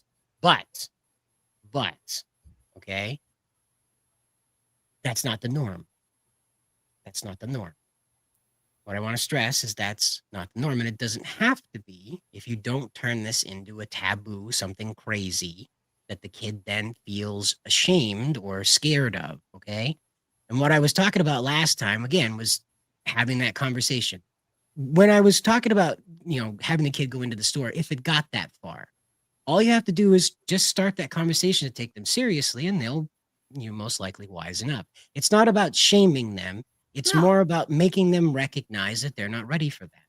A lot of the time, like, again, I told my father I was ready to drive, so he brought me up into his lap, handed me the steering wheel. We were out on the dirt road, and he handled the pedals, and I handled the steering wheel. I was not ready to drive.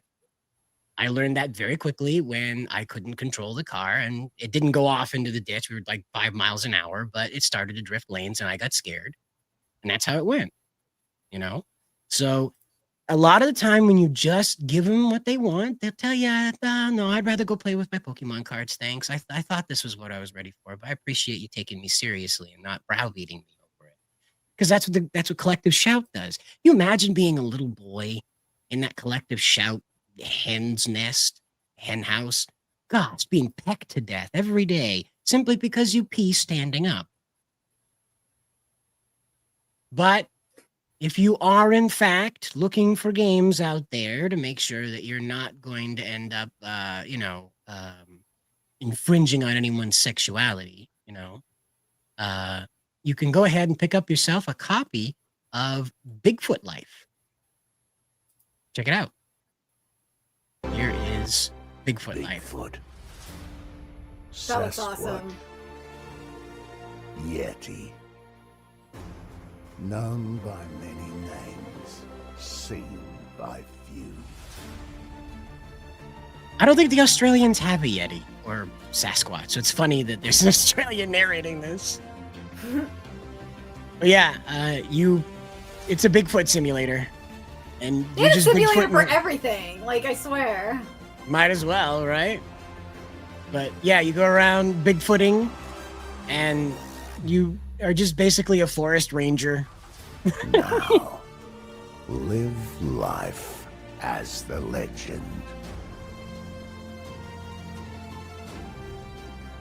Fuck climbing, we've got You portals. are the So yeah, That looks awesome. what we have here is some details about it. Survival game where you live as Bigfoot will be released on November 4th. So that's tomorrow. After you're done voting, you can go around and hang around as Bigfoot.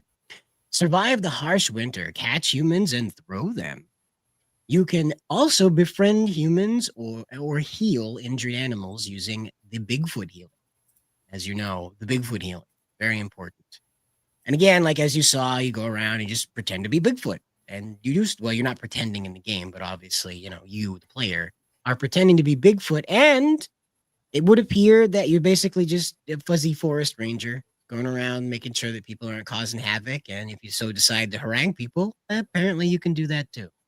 So, but if being a Sasquatch isn't your thing and you're in for a more relaxed gameplay, you can play a rock. That's right. Check it out. It's Rock Simulator. rock time. Yep. That's what it is. It's Rock Simulator. That's literally the name of it. you and your friends can be rocks and just watch stuff happen. Like that. Everything's a simulator at this point. And that. Because people don't do anything anymore. So, you know, you could have Disneyland Simulator. I'm surprised Disney hasn't done that yet. I think there Disneyland is. Simulator. I think there is like an equivalent of it. I just can't remember the title of it. Sure, I don't doubt it. But yeah, you could be like 4 different types of rocks. Wow. 4 different types. No way. But there you go. So you go. Players can join up to 4-person lobbies to experience the core mechanic of becoming a stationary rock and observing the environmental changes over simulated time. So there you go. And want to guess how many people like this? 45,000 people. We're down for Stone Simulator. Okay? Oh my god.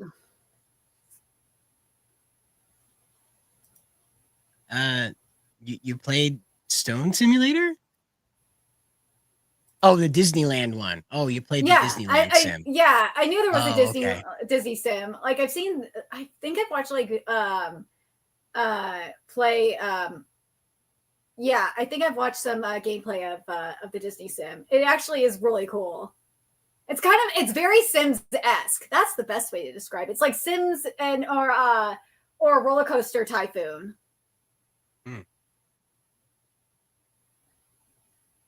So, where was that fan? There it is. Sorry. So, in the world of fixing it, we have yet another introduction into that. So, on October 27th, Horoku, M8 Horoku decided to post this. This is a perfect normal piece of art from Black Clover, I think is what you said. Yep. Yeah, this is the color page for it. Yep. So as you can see, very normal, regular situation. Girls in bikinis. These are all adult characters, by the way, over 18. Well, I think Noelle is still like a teenager, but still, it doesn't matter. They're drawings. And so they used AI to cover these young ladies up in the full presentation. So the men, however, are still bare, but that's fine because they don't have anything to hide, obviously. So there you go. They're all wearing diving suits now because that's what you're allowed to wear. And so the statement here from this user is huge thanks to this team for removing the fan service from the color spread. I'm taking the opportunity to condemn Tabata's behavior. What a disgrace.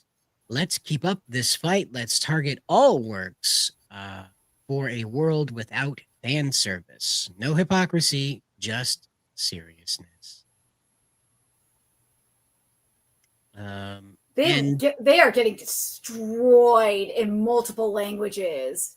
Yeah, stuff's not going well. Of course, there's you there, letting everybody know what's good. And then, of course, we have Words of Paradise. And he says, go out and touch grass. Then there's Cartman. Everyone is actually laughing at you and calling you pathetic faggots. You do Whoa. Whoa. Whoa. I don't know if you could say that on new YouTube or not. I don't think so, considering they don't want you to do anything else on the platform. So, a good old Australian response there. And what have you guys got against melons? I like that one. I thought that was funny. That's a good one. But what we're looking at here is, once again, people who are... there's a belief that this is a troll. I don't know if this is real or not because I don't speak French. And I think this says... It says like, this is more like thank you for Black Clover or something like that.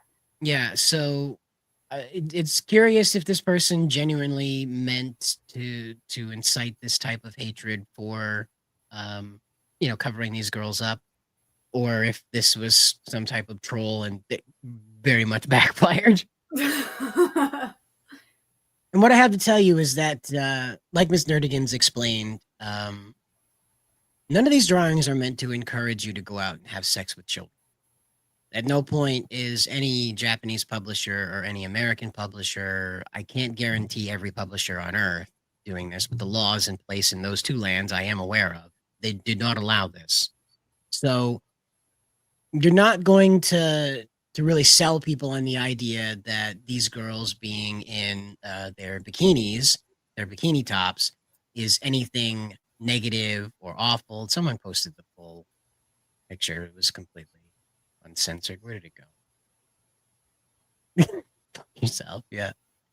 Where did that go? There was the full image without that stupid text in the middle of it. Where did it go? Come on. There it is. So much better. I just feel like I'm being run over by that screen name in the middle of the cleavage, you know? The noise that Yeah.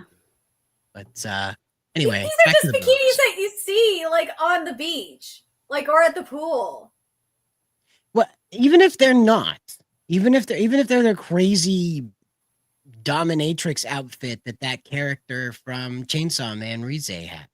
Okay? Oh, they call that pornographic. The Guardian did, remember?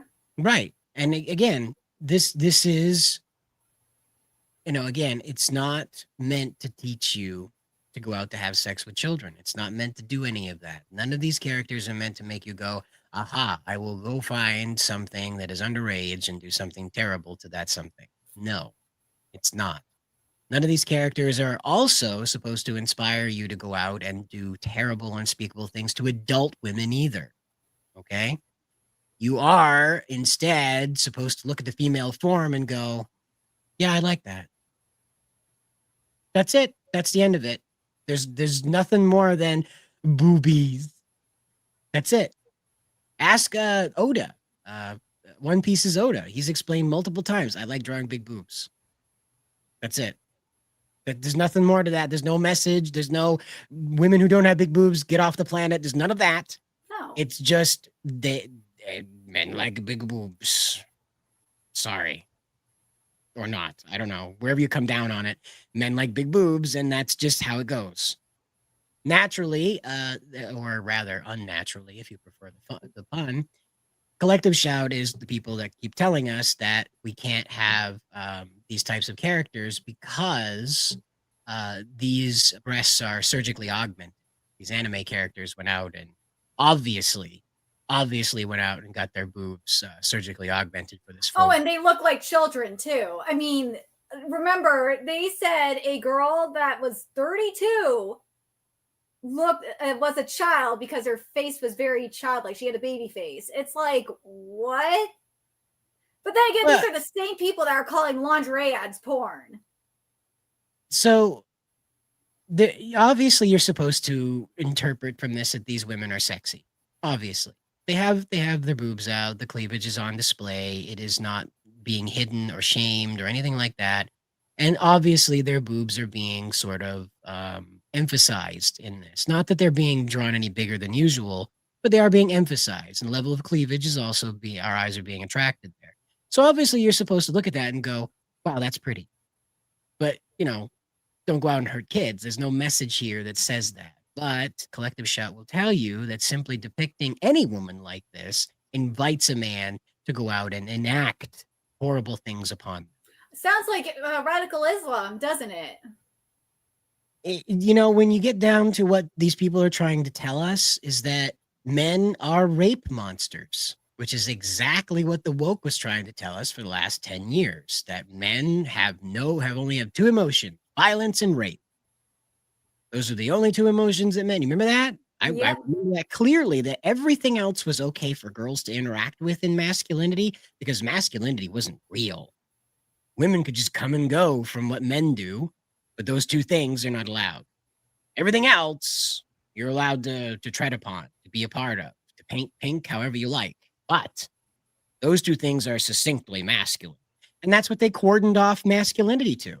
All the movies show us as ridiculously violent monster characters. Like you even got Superman being this crazy asshole that walks into Lex Luthor's office and flips over a desk over a dog. What does he do when Lex hurts a kid? What does Clark do when Lex hurts Lois? Does he just blow up LexCorp? Does he crack the planet in half? Does he rip Lex's head off and spit down the hole? What? It's this completely unhinged mentality about this relationship with violence and masculinity now, to the point where Superman's running around flipping desks over, threatening people's safety over a dog. I can understand it over a kid. I can understand it over Lois, not over Crypto. I'm sorry. There's nowhere for him to go anymore on the escalation of threat response. There's nowhere for him to go. Well, I mean, with Superman, remember when it was Injustice, when Lois was killed? I think it was in the Injustice game that was Joker that did it, if I remember correctly. Yep. Then Superman lost it and he became evil. Like, that's like the biggest escalation you could get. And again, like that's he's only left with that now. It's like if Superman started off in the animated series dealing with Lex Luthor by melting his face. Now what happens? Now what does Superman do for threat response? And that's just, it's the same sort of thinking about this that has wardened men off into this one corner of where we're evil sex monsters and we're just violent, terrible beings that incur horrible destruction wherever we go, good or for bad. We destroy whatever we touch. And that is all men are allowed to be out here. It's when we cross into the feminine that we're allowed to show emotion, that we're allowed to care for our children.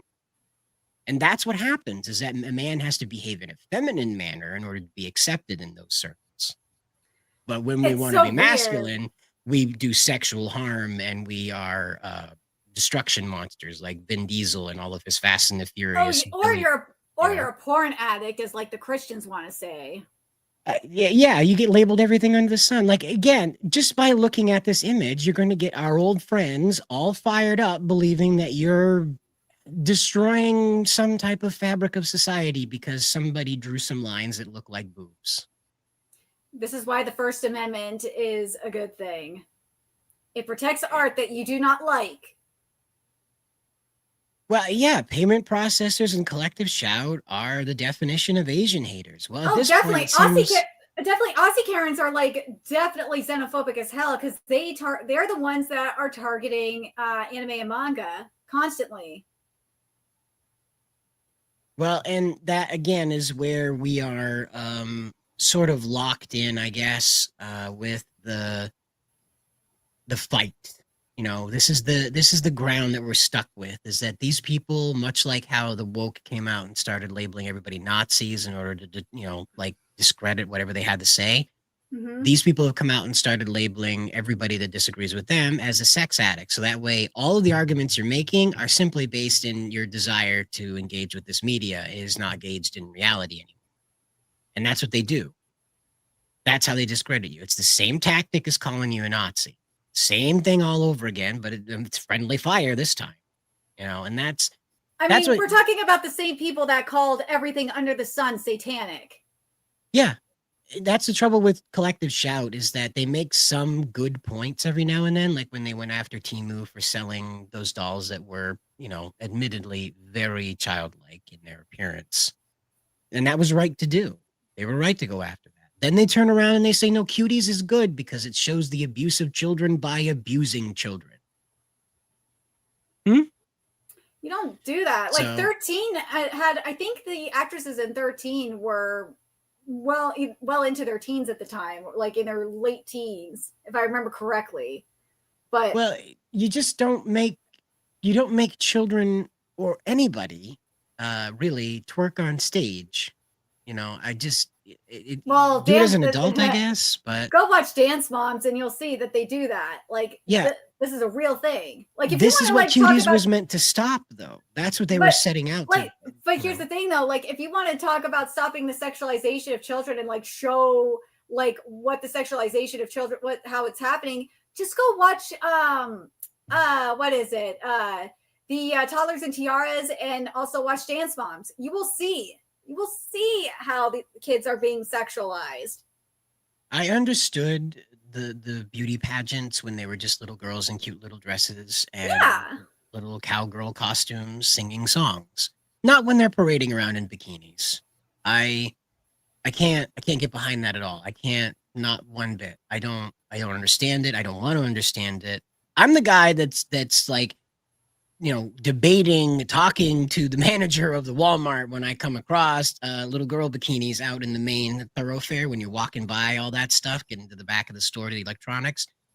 There's little girl bikinis. They're in the swimsuit aisle for kids. And I 50-50 going to the manager because, like, there's two problems with this. One, I don't have children. So what the fuck does it matter to me? And two, it's a little girl bikini. Why the fuck do I care? There's two problems with that. So we're talking to anybody about that, but it drives me up the fucking wall. There's no earthly reason to create a toddler-sized bikini. None. No earthly reason whatsoever. And it annoys the hell out of me that I don't hear like our friends that want to run down all of this anime stuff and make sure that everybody's in a burqa. They don't talk about the stuff that's immediately in front of them. Oh, They're don't not care. interested in that. No, they feel like they can control the pixels. Apparently. But you 'Cause can't, can't stop artistry. Like hell, like look at the Renaissance era. They created some of the most sexual paintings you could think of. Well, they have. And they were Christians too, I believe, right? I could be wrong. But Well, the Renaissance era was colored by a great deal of Christian influence. Those artists could have been, I don't know for sure, could have been, very religious in their right. Because again, depicting women in a state of undress has been always a contentious conversation. Any type of righteous person doesn't want to see flagrant, degenerate nudity and sex acts in the streets.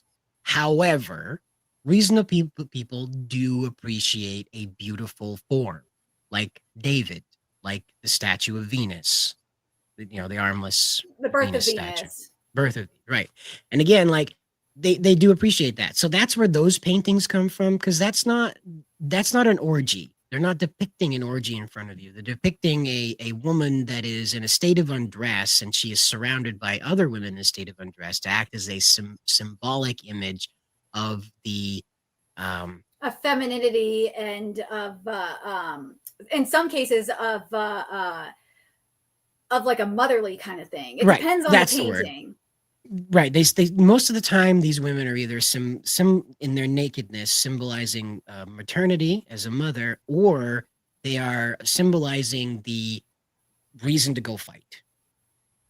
That, this beautiful woman you must defend from these demons. And so a lot of the time they're depicted in darkness as you must rescue them and protect them, and they are the lone source of light, that sort of thing. And they're just a naked lady, or a mostly naked lady. Because you know Depending what? on the painting. Men get kind of activated over that. Okay? And that's how this stuff has always worked. Since the dawn of time, nobody wants to see people fucking in the streets. Nobody wants to see that. They really don't. You might want to tell yourself, somebody somewhere wanted to see that. They didn't. So what ended up happening is that we created works of art to express our feelings about this sort of thing. And everyone said, okay, that's fine. But they consider that porn now, though. Right. These They works of have art to. is- Well, they have to, because there's no argument to be made at this point. The argument against all of this blue-haired, woke controlling stuff, that's been defeated now. These people look like clowns coming out trying to patrol people over racism, over sexism, all this stuff, because it just got blown up into this crazy thing where, like, if you spoke out against it at all, you were the worst kind of person. There was no gray area, no questions could be asked. And so here we are. Now we flipped the coin and we can't ask questions of the people we were on the side of. Because now they've said, no, those guys we were fighting with the whole time, they were actually right, but they were just doing it 2 degrees wrong. They've been doing it our way, banning the things we want to ban. We would have never have had a problem with characters like Renfimus. We would have never have had a problem with characters like Ocasio-Cortez or any of the Code Pink characters. Anita Sarkeesian would have been welcomed at CPAC. Yeah. Had they only been banning the things that we wanted banned. Well, they technically did want stuff like Bayonetta banned, but because the leftists wanted to do it first. Well, it's just that is that they want to ban it because they're insulted that a woman is depicted that way, and the women are so, you know, above that depiction, The people on the religious end of it, like the Islamists and the militant Islamists and militant Christians, are running into this headlong with the belief that it's not a woman's decision to depict herself this way. It is God's law that she is never seen this way. And that is a very big difference between motivating factors. And that's why they never got together. That's why they never got together, is because Anita's approach was women are too wonderful and goddess and perfect and great to be made into sex objects for men. And the religious end of it is God created them to be covered up because they're just walking porn. So they want the same thing, but they absolutely do not want it for the same reasons whatsoever. I nary to think that you could get the most ardent of the porn blockers there, Senator Mike something or other there, that wanted to get that obscenity bill passed, and like any one of the crusaders against that, like Chibi Reviews or you're talking about Mike Savvy. Lee, Senator Mike Lee? Yeah. You get Mike Lee and Savvy into a room and stuff like that to discuss this stuff. They're obviously going to disagree. You get Anita Sarkeesian in there to discuss this stuff. They'll agree that women shouldn't be shown that way, but they're not going to agree on the reasons why. So now, speaking of things that are changing rapidly without anybody noticing, ChatGPT is going through quite a bit of changes very quickly, and it's going to disappoint a lot of Redditors. ChatGPT will no longer provide health or legal advice. The update follows growing public debate over the increasing number of people turning to AI chatbots for expert guidance, particularly in the medical field. Oh man, like I've seen you've seen the Shield Act that was unveiled. I think it was over this past week, where they're trying to create like a digital ID for AI chatbots so that they don't talk to kids. Oh yeah. Well, I mean, it's called being a parent for one thing, because they're all pissy because it's like, oh, the AI chatbot is telling these kids to kill themselves. It's like, why is no one asking where is the parent? Where are the parents in all of this?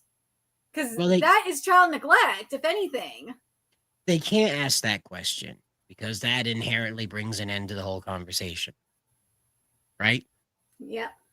Because you know how everything got to be where it is if the kid was allowed to access it at all. Now, I'm in favor of children being educated by AI in the future. Right now, it's not reliable to do that. It'll lie to you about 2 + 2 is 4. And as we've seen before on this very program, if you tell it enough times that banana is spelled with one N, it will tell you, yes, banana is spelled with one N, while spelling banana with 2 N's. Okay? No. You should not be educating children with that right now. Maybe next year after the super intelligence is in there and they've got this lying thing ironed out, then yeah, probably. But not right now. Do not do that. And again, we are incentivizing people to do that because we've given them the idea that the child will fall behind if they're not adept at whatever the AI that can teach them. Rather than teaching the child how to communicate with that AI and make it a tool, they are trying to get the tool to educate the child. Which is a huge mistake. I mean, right. When I was growing up, and this, oh God, I feel old. This is like when computers were becoming big. This was like around Windows 95 era. We were learning, and this was like in 3rd grade, starting in 3rd grade, we were learning how to use a computer. Yes. And learning how to type. And then in our computer classes in middle school, we learned how to type with Mario typing, and we also were learning how to use PowerPoint and to use Microsoft Word, and hell, we even set up our own email addresses too for Hotmail. At the time it's Hotmail, now it's Outlook, but which I still have that email too from back then. But yeah, like I mean, this is something that the schools should be doing. Hell, research is a great, because I've had to write many research papers. every time at the start of the semester, whether you're in middle school, high school, or college, it is up to the teachers or the library in some cases, if you're in college, to teach you like how to search for things, how to search for the data, for what you need in the database, what a credible source is. And like people are just wanting to resort that to AI. It's like, does AI know what a credible source is? I mean, it constantly cites Reddit for shit. Like that's why I'm like, yeah, you need to have an actual teacher be teaching these kids how to use it. One thing I learned when I was learning how to do research papers was how to use Google Scholar and what keywords to use to find things. It's a trial and error thing. Richard says these tools are good for learning, research, and so on, but you have to be able to verify that the outputs are correct. Exactly. When you see it citing Reddit, I tell it not to do that. You know, it's what ChatGPT put out a study on its own. OpenAI put out a study on its own a little, I don't know, a month ago, maybe more, but it says you get better results when you're mean to the AI. When you tell it not to fuck around, it gives you the actual information. That's how it works in real life too. You have to you have to intimidate them. Like when I had to get my college was screwing me a little bit. I said, look, I am disabled. I can, bring in the civil rights department and get them involved if you don't want to help me. They will definitely help me. And that shut them up real fast. And I went to like the president of my school and threatened them straight up. I was like, nah, you are not doing this. You're not going to play with me like this. Or I will get the feds involved. But I think that's because my dad's side of the family is full of lawyers. So maybe that's why I'm aggressive as that, like that. But yeah, you gotta just do your own research. I mean, I filed my own restraining order on my really asshole roommate. Like this was like at least 6 or 7 years ago that happened. But yeah, you got to learn how to navigate the system. It's it's very much trial and error. But like the thing is though, and this is what I tell people a lot, is you got to have that foundation set on what a credible source is, what tools you could use to find things, and what keywords to put in. It is another whole thing. Like Richard was explaining here, most people using these tools don't yet understand how to use them. And people don't understand how to use Twitter. Like you can find almost anything on Twitter if you put in the right keywords, and they don't use it. And that's just kind of what the situation is with the AI. Is the AI will right now, because it is so infantile in its. And I'm talking about Grok specifically. They'd rather use Grok and get Grok to answer questions rather than actually look for it on Twitter or look for it on Google or Bing themselves. Right.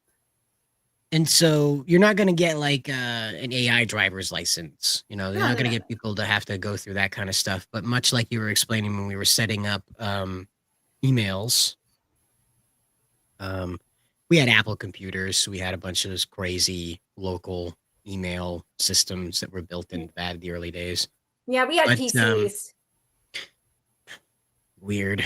But this is the Windows 95, 98 and 2000s era. No, you right along there with you. We got the see-through Macs because our governor decided we needed to have the top of the line education equipment. So middle schoolers got a bunch of really high-tech laptops, and then when we went to high school, they took them away from us and said, "You don't get those here." We never got that. Nah. Yep. We had. I was actually selected to be one of the people that maintained the laptops, and that wasn't hard. It was just like, if this battery blows, replace it, and it didn't blow like kaboom. It would just like literally pop open. It would like hyper expand because the things were charging all the time. Yeah. And it would just end up like expanding out, so you'd have to pop it out and replace it. And it wasn't a big deal. There's no chemicals. It just the silver bag inside of the plastic tin battery.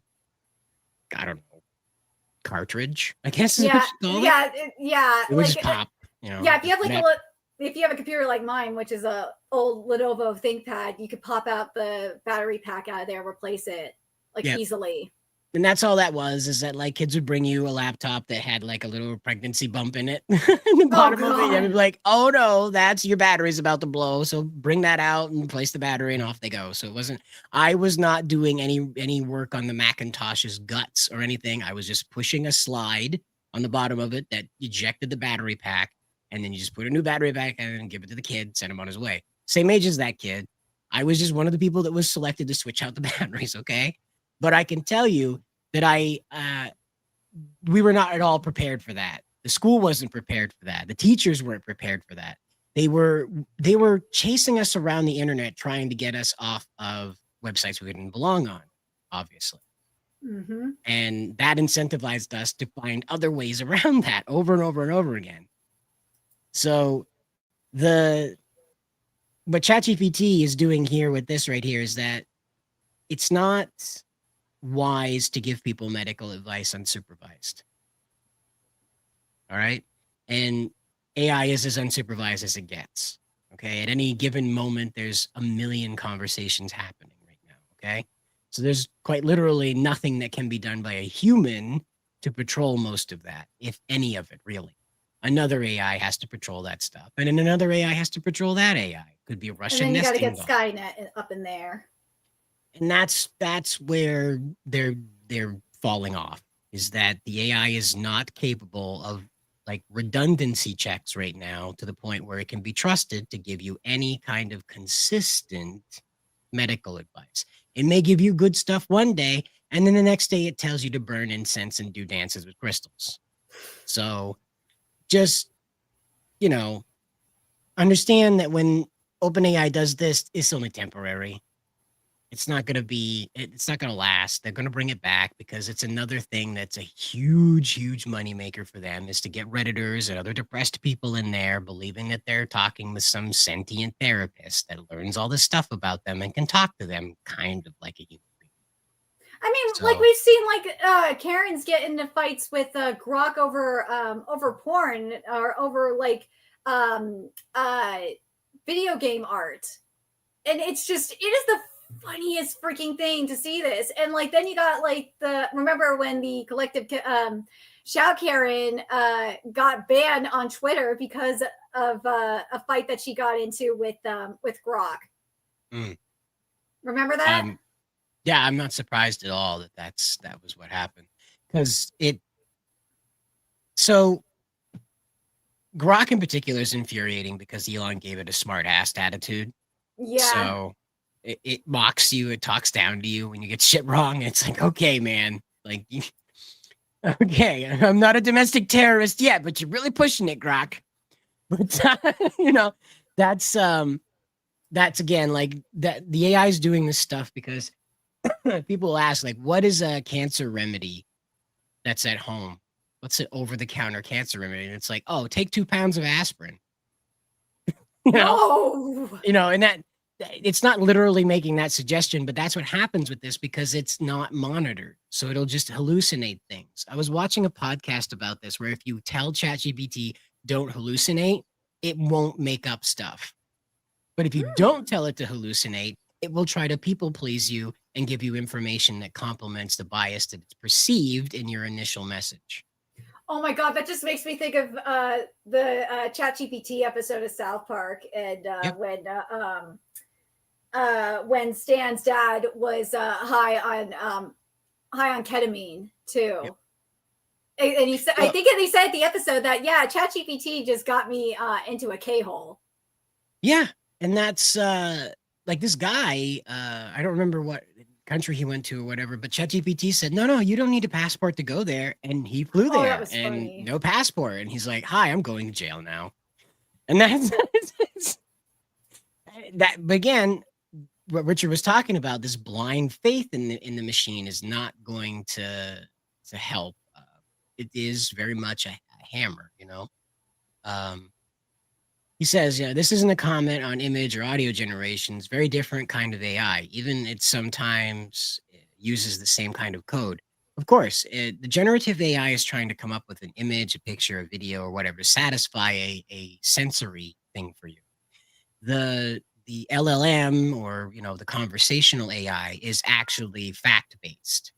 The generation AI doesn't concern itself with the sky and being blue or not because you're going to tell it it's purple. So it doesn't need to know that the sky is always purple. It just needs to know that in the information you're referencing in your prompt, the sky should be blue because you have not directed otherwise. That's all it knows.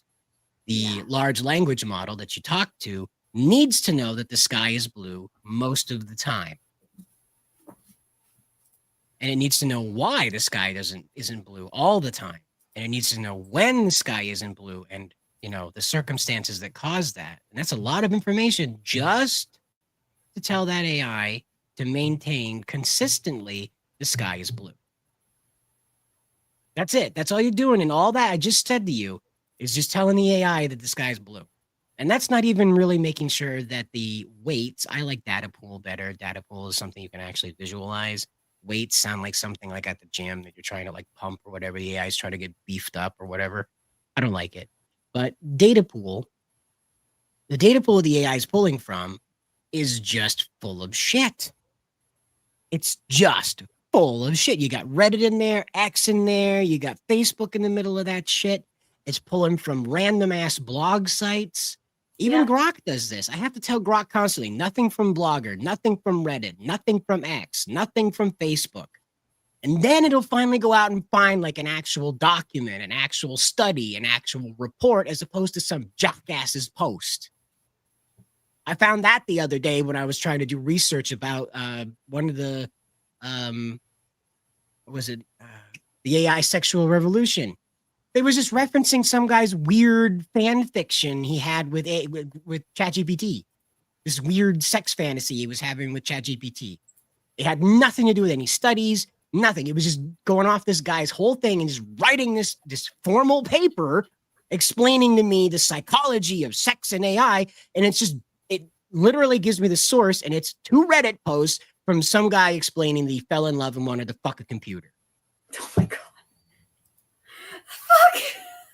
Yeah, I know. And I was like, Grok, never again. Never. I literally tell it every time I ask it a question now. Don't reference Reddit. Don't reference X. Don't reference Facebook. Don't reference Blogger. Well, here's the thing I do want to point out, and this is why I say if you know how to use Twitter, you can find it, is that a lot of the research institutions have a Twitter account. And guess what? It will take you to they have it in their profile that will take you to the website and everything. And they will also post like updated different studies that they're doing. Some of the ones that I follow, and it really definitely helped during the during Corona-sama, because I did not watch the mainstream media at all. I stuck to the research journals. So like, because I'm in California and my mom used to work there. Of course, I follow UCSF, Stanford, what's the other one? Cleveland Clinic, Mayo Clinic. Like all of them are on Twitter. You can find them easily. And that's why I'm so surprised Grok isn't like citing the actual studies from accounts that are on the website. Right. It's like I said, don't educate your child. Don't let the AI educate your child. Don't do that. But yeah, I agree with that. NIH, PubMed, JAMA, yeah, and NIH and I think PubMed is on Twitter as well. So like, if Grok doesn't pull from that, then that's really bizarre. Right, and like I was saying, don't let the AI educate the child. Let the child use that as a tool for their education, and of course, monitor what they're doing with it. It's not that hard. It gives you all the chat history right there, and it gives you all the links that it was going. No problem. You could see everything that was going on right there if you just scroll back to the conversation your kid was having. But you have to scroll back through it. That's the hard part. You can't just sit down and be like, nah, ChatGPT wouldn't do anything bad. Meanwhile, it's like, all right, Jimmy, this is how you make a pipe bomb. Don't worry, your mom will never take your allowance away again. That's ChatGPT making little domestic terrorists. But speaking of oopsies, Netflix DCMA'd their own Stranger Things tweet. So that happened. Oh, Stranger Jesus Things. Christ. Whoops. They copyright struck their own account. That was dumb. Netflix never change. Never change. But finally, as we close out the night here, I do want to bring up the news about Super Sentai ending with 50 years and rebranding into a new name. Okay? It's Wait, been did we get- reported. Was there a statement released from Toei about it? No, Yeah. they're so this still is just totally rumor. silent. Right. Well, it's not that it's rumor. This has been confirmed for quite a while now. Last year, they were talking that Godzilla would be the last Super Sentai, and people were like, "Oh well, of course, 50 years, last Super Sentai." They're trying to sell up the event. Got it. But no, they were serious. And also, the rebrand information is coming from another interview that recently came out, I guess, back in July. They were talking about a rebrand. They didn't give any names, obviously, but they were explaining there would be a new franchise that housed this. So if you're not familiar with the situation, Super Sentai has been going on for 50 years now. Japan is experiencing a population downturn of apocalyptic proportions. It can be saved. I do believe in Miss Takaichi's ability to inspire her people to make more of the Japanese. Well, I will say this: a lot of and I've talked about before, a lot of the mangaka that I follow, they talk about their kids all the time. Like they're popping out babies like no tomorrow. And so what we find here is that Toei, the parent company of Super Sentai, expressed earlier in the year that they're going to be pushing for a global influence. Yes, and there was a statement released about that. I think it was yesterday. I think it was Geekdom 101 that pointed this out. That there was a statement from Toei about their world expansion, and I did not see anything on Super Sentai in there. I haven't read the full thing. I need to probably do it at some point. No, but yeah, it was earlier this year. Yeah, or no, there was a more recent one. It came out the other day. Oh, well, as far as I know, nothing has been mentioned about like the successor to Super Sentai yet. Oh no, that's what I'm saying. Like so. I'm not sure about, but like they did release a statement about the global expansion that Toei wants to do. Right, and so this is what the belief is that this rebrand is about. That what we understand to be a Super Sentai hero will both be changing in name and in physical appearance, but not too dramatically. These are theories going around. The only thing that's concrete is that Super Sentai is ending with Godzilla. TV Asahi will not be airing Super Sentai going forward after Godzilla. It is not clear if Super Sentai will be moving over to Ultraman's channel, wherever that, I don't know which channel that is. But that's a rumor going around that part of the breakup here is that they're moving over to Ultraman's channel. So yeah. Oh yeah, here it is. Let me see if I can. Well, yeah, this was like it was a 10-year plan that was announced. Let me see if I can get the full statement and not just one from Polygon. Where are you? So here it is. Okay. What's the full statement? Hold on, someone translated it. I'm gonna send it to you in a second. Okay. Because I don't think the PDF is translated. No, it's not. Okay, so there's this thing called where is it? Vision 2030 where Toei is talking about their expansion. And this one, here's the report right here. Okay, good. Let me just send this to you here on StreamYard. There it is. Luckily, they translated it. Okay, so this doesn't mention Super Sentai though. Yeah, this is the statement that came out. No, that's the only thing is that there's nothing on Super Sentai. That's what I was trying to say is I wasn't sure if there was anything on Super Sentai or not, but Toei did announce their an update to their expansion. Yep. So this is a little bit off of what I was on about, but here's the information on all that. I don't want to lose where I'm at in all this because it doesn't. Yeah. Finish what you were saying, and then I think finish what you're saying on Super Sentai, and then we could talk about that if you want to. But yeah, this thing that's going around. I'm sorry, I'm tripping over it because I have to be. I'm trying to get it ordered in my brain because I don't want to give you guys like a smattering. So what's happened is that in the U.S. market, for instance, Power Rangers has a. So in the US, we have an extra layer of copyright protection. It's considered like brand delusion, brand confusion. It's considered infringing on a copyright, that sort of thing. Saban in the past has pursued places that tried to legitimately rip off what a Power Ranger is, like one-to-one replicate the look of a Power Ranger for a new property. They pursued people over that. Super Sentai obviously isn't going to do that, but because a Power Ranger is born out of what a Super Sentai hero is, they are indistinguishable in the marketplace. So let's say you're 5 years old.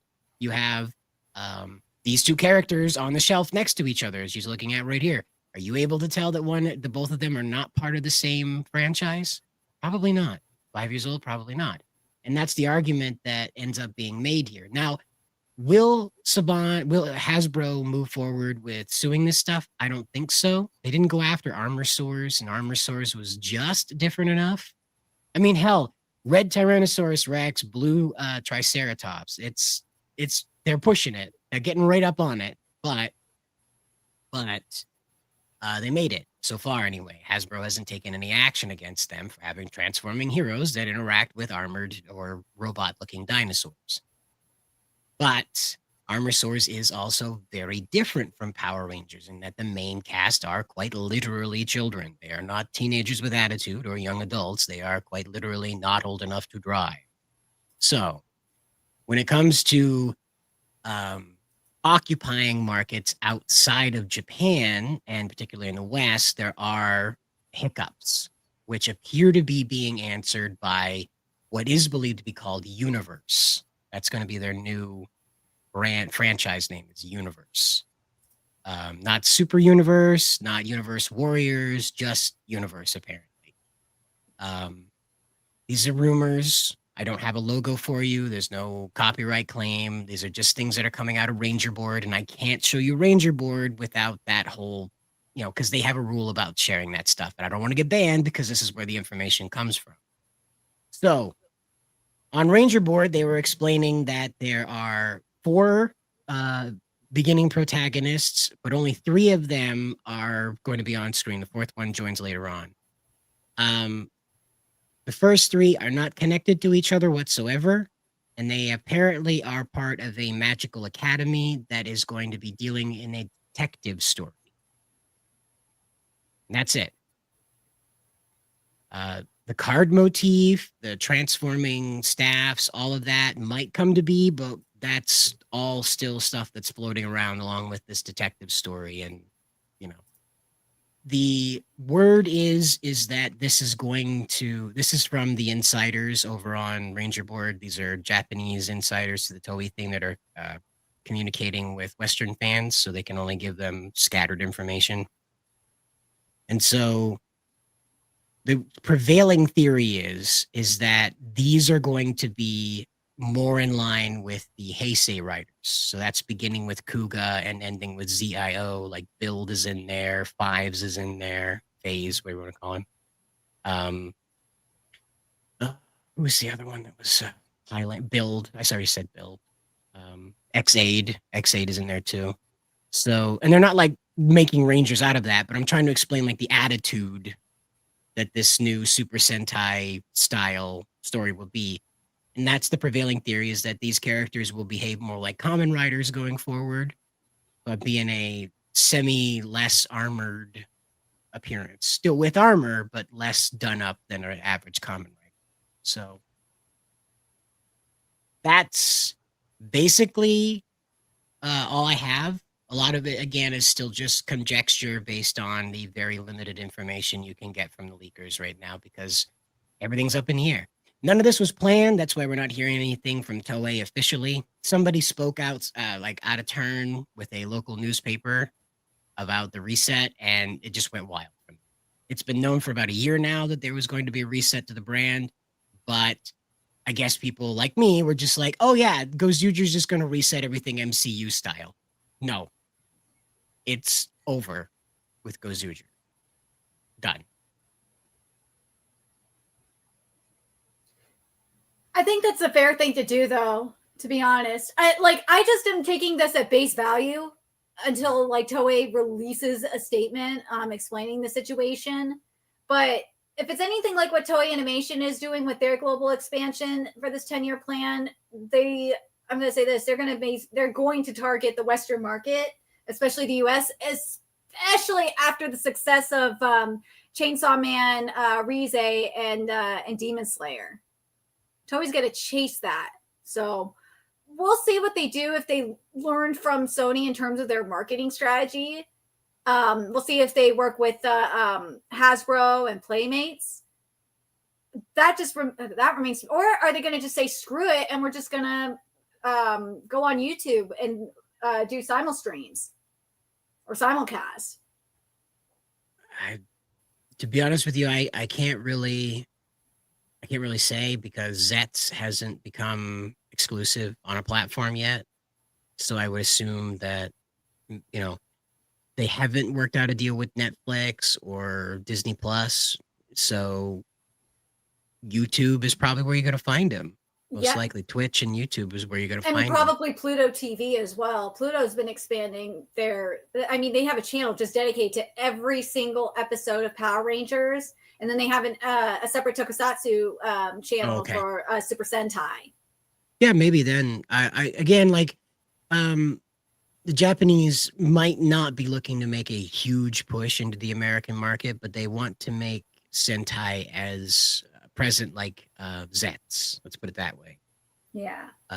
So what Conrado Javier has to say here is it's the United Versions of Sentai is what Universe stands for.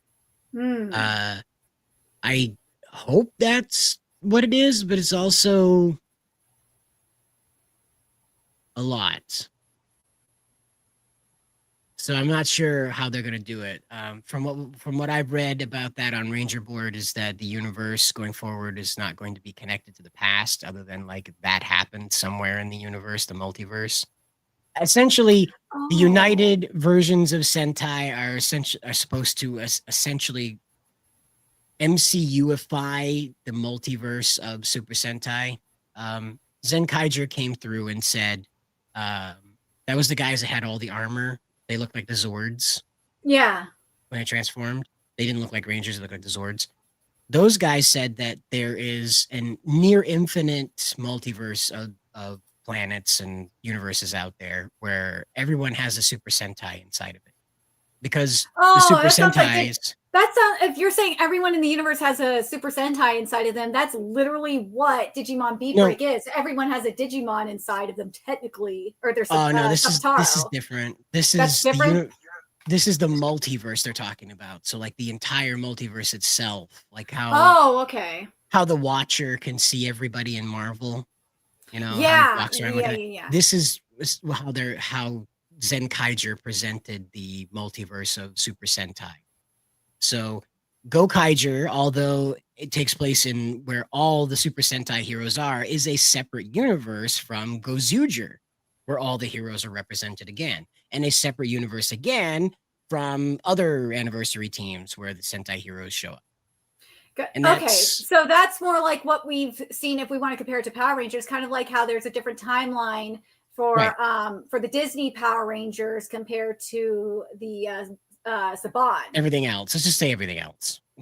Everything else has its own. Everybody's doing everything all the time, and none of them are paying attention. That's really what's happening. If I remember correctly, there was only maybe 1 or 2 Disney franchise versions of Power Rangers, seasons of Power Rangers that were connected to each other, and maybe even in the Saban era. I think it was what is it? There's at least one, but I just can't remember the name of it. Well, and that's again that's Lost Galaxy is the one I was thinking of. There we go. Oh, it was Lost Galaxy, because Lost Galaxy. Remember, Astronema. She became Corona, and she was one of the Rangers. I think it was Lost Galaxy. That's where she took the place of the other Pink Ranger that died. Yeah. Yep. You're right.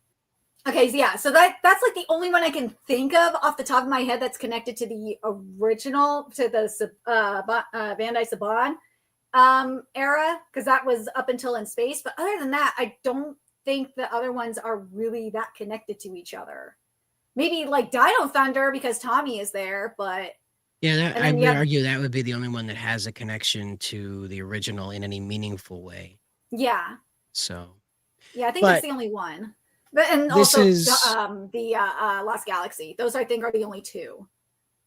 this is the attempt to globalize Super Sentai, so you will see everything change up so it becomes a bit more distinct as a brand. As I said, it's going to be like the MCU of it. So odds are we're going to continue with these isolated teams that aren't necessarily intertwined with one another. But they also may not be teams. They may simply be cooperative agents, the way that the common riders are with their auxiliary riders. Mm. So, because again, these three at the beginning are not supposed to be connected to each other. So, if they're not connected to each other, then that means they don't share a power. If they don't share a power, then odds are they're not going to be a team. They may collaborate to form a giant robot, but otherwise they are separate from one another. Yeah. Oh, there was Cosmic Fury. Yeah, it's Cosmic. No, we won't. Cosmic Fury is more of like a gimmick way than like a meaningful way, like with Dino Thunder and Last Galaxy. Yeah. So we do have a question from Sagittarius. He's been asking for a little while here. Why does Mighty Morphin Power Rangers keep using the Z Ranger suits, not the Die Ranger suits? So I did a lot of research into this over the past few months, and the thing of it is market research, so it's very boring. The thing of it is that between Neo Saban and Hasbro over the past 10 years, they have forced Mighty Morphin to be the face of the brand. So sort of like how when you picture Pokemon, if Pikachu isn't the first character that comes to your mind, he's in the top 5. And that's what's happened with Power Rangers, is that much like Pikachu is the brand icon of Pokemon, the red Tyranno Ranger from Mighty Morphin has become the Power Ranger. To give you an example, characters like Spider-Man, who largely don't change their costume. They stay with that black spider on the chest, the mostly red suit with blue bottoms and blue accents on the top. Doesn't change, big white eyes. Doesn't typically change. And Mickey Mouse, red pants, white gloves, circular ears, pretty standard. Doesn't change too often. In the Macy's Day Thanksgiving Parade, between these two balloons, almost every year, is the red Mighty Morphin Power Ranger. So what does that say? That says that the red Mighty Morphin Power Ranger is as immortal as Mickey Mouse and Spider-Man. Meaning that's not a symbol of the franchise, that is the character that makes the franchise. So why they keep reusing Mighty Morphin is because the public, thanks to all this stupid effort to make the singular Mighty Morphin character the brand face, because of all this stupidity, they are now forced to start with Mighty Morphin in any effort they make in any direction, because the public refuses or just flat out doesn't recognize any other Power Ranger. Well, that's because of the marketing. That's why. Yeah. And that's what's driven it into this mess. So, well, let's be real. We all want to forget Turbo, because Justin was a really crappy Power Ranger. They should have not made an asshole kid, a Power Ranger. That was a huge mistake. They were just following the success of Beetleborgs, because at that time Beetleborgs was more popular than Power Rangers. You could believe it. So they were just like, kid really popular over here on this show that we make. Let's try it over here on this other show that we make. Yeah, that backfired immensely. Everybody hates him. And during the Power Ranger Twitch stream, the one who was the most annoying character in each team was called Justin. Like, that's what the chat called him, was Justin. He started, apparently he started doxing fans last week. So that's crazy. What? Yeah, he got pissed off and started doxing fans. So that's... Are you for real? Are you joking? No, I'm for real. I was sent like videos of people discussing it. And I just frankly can't care enough. So like, that's freaking hilarious. There was another one that you sent me, right? I sent you the one for Toei Animation in the StreamYard chat. We want to go over. You had the theater you wanted to talk about with China. Oh yeah. I forgot. Let me grab that real quick. But okay. I don't know why I forgot about that. until just now. But yeah, in Okay. terms of the box office, there's good there's good news and there's bad news. The good news is that Chainsaw Man is still number 3 in the box office. It fell from number 1, but it's still a going. It's still a kicking. But for Demon Slayer,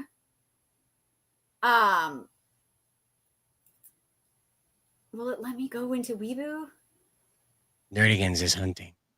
Okay, here we go.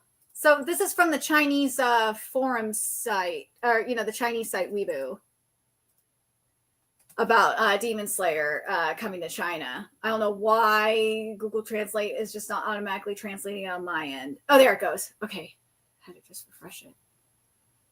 But yeah, it's coming to China on November 14th, and this is going to be the first time Demon Slayer will be in Chinese theaters. So the thing is that's insane about this is that prior to being released in China, Demon Slayer is already over $600 million in the global box office.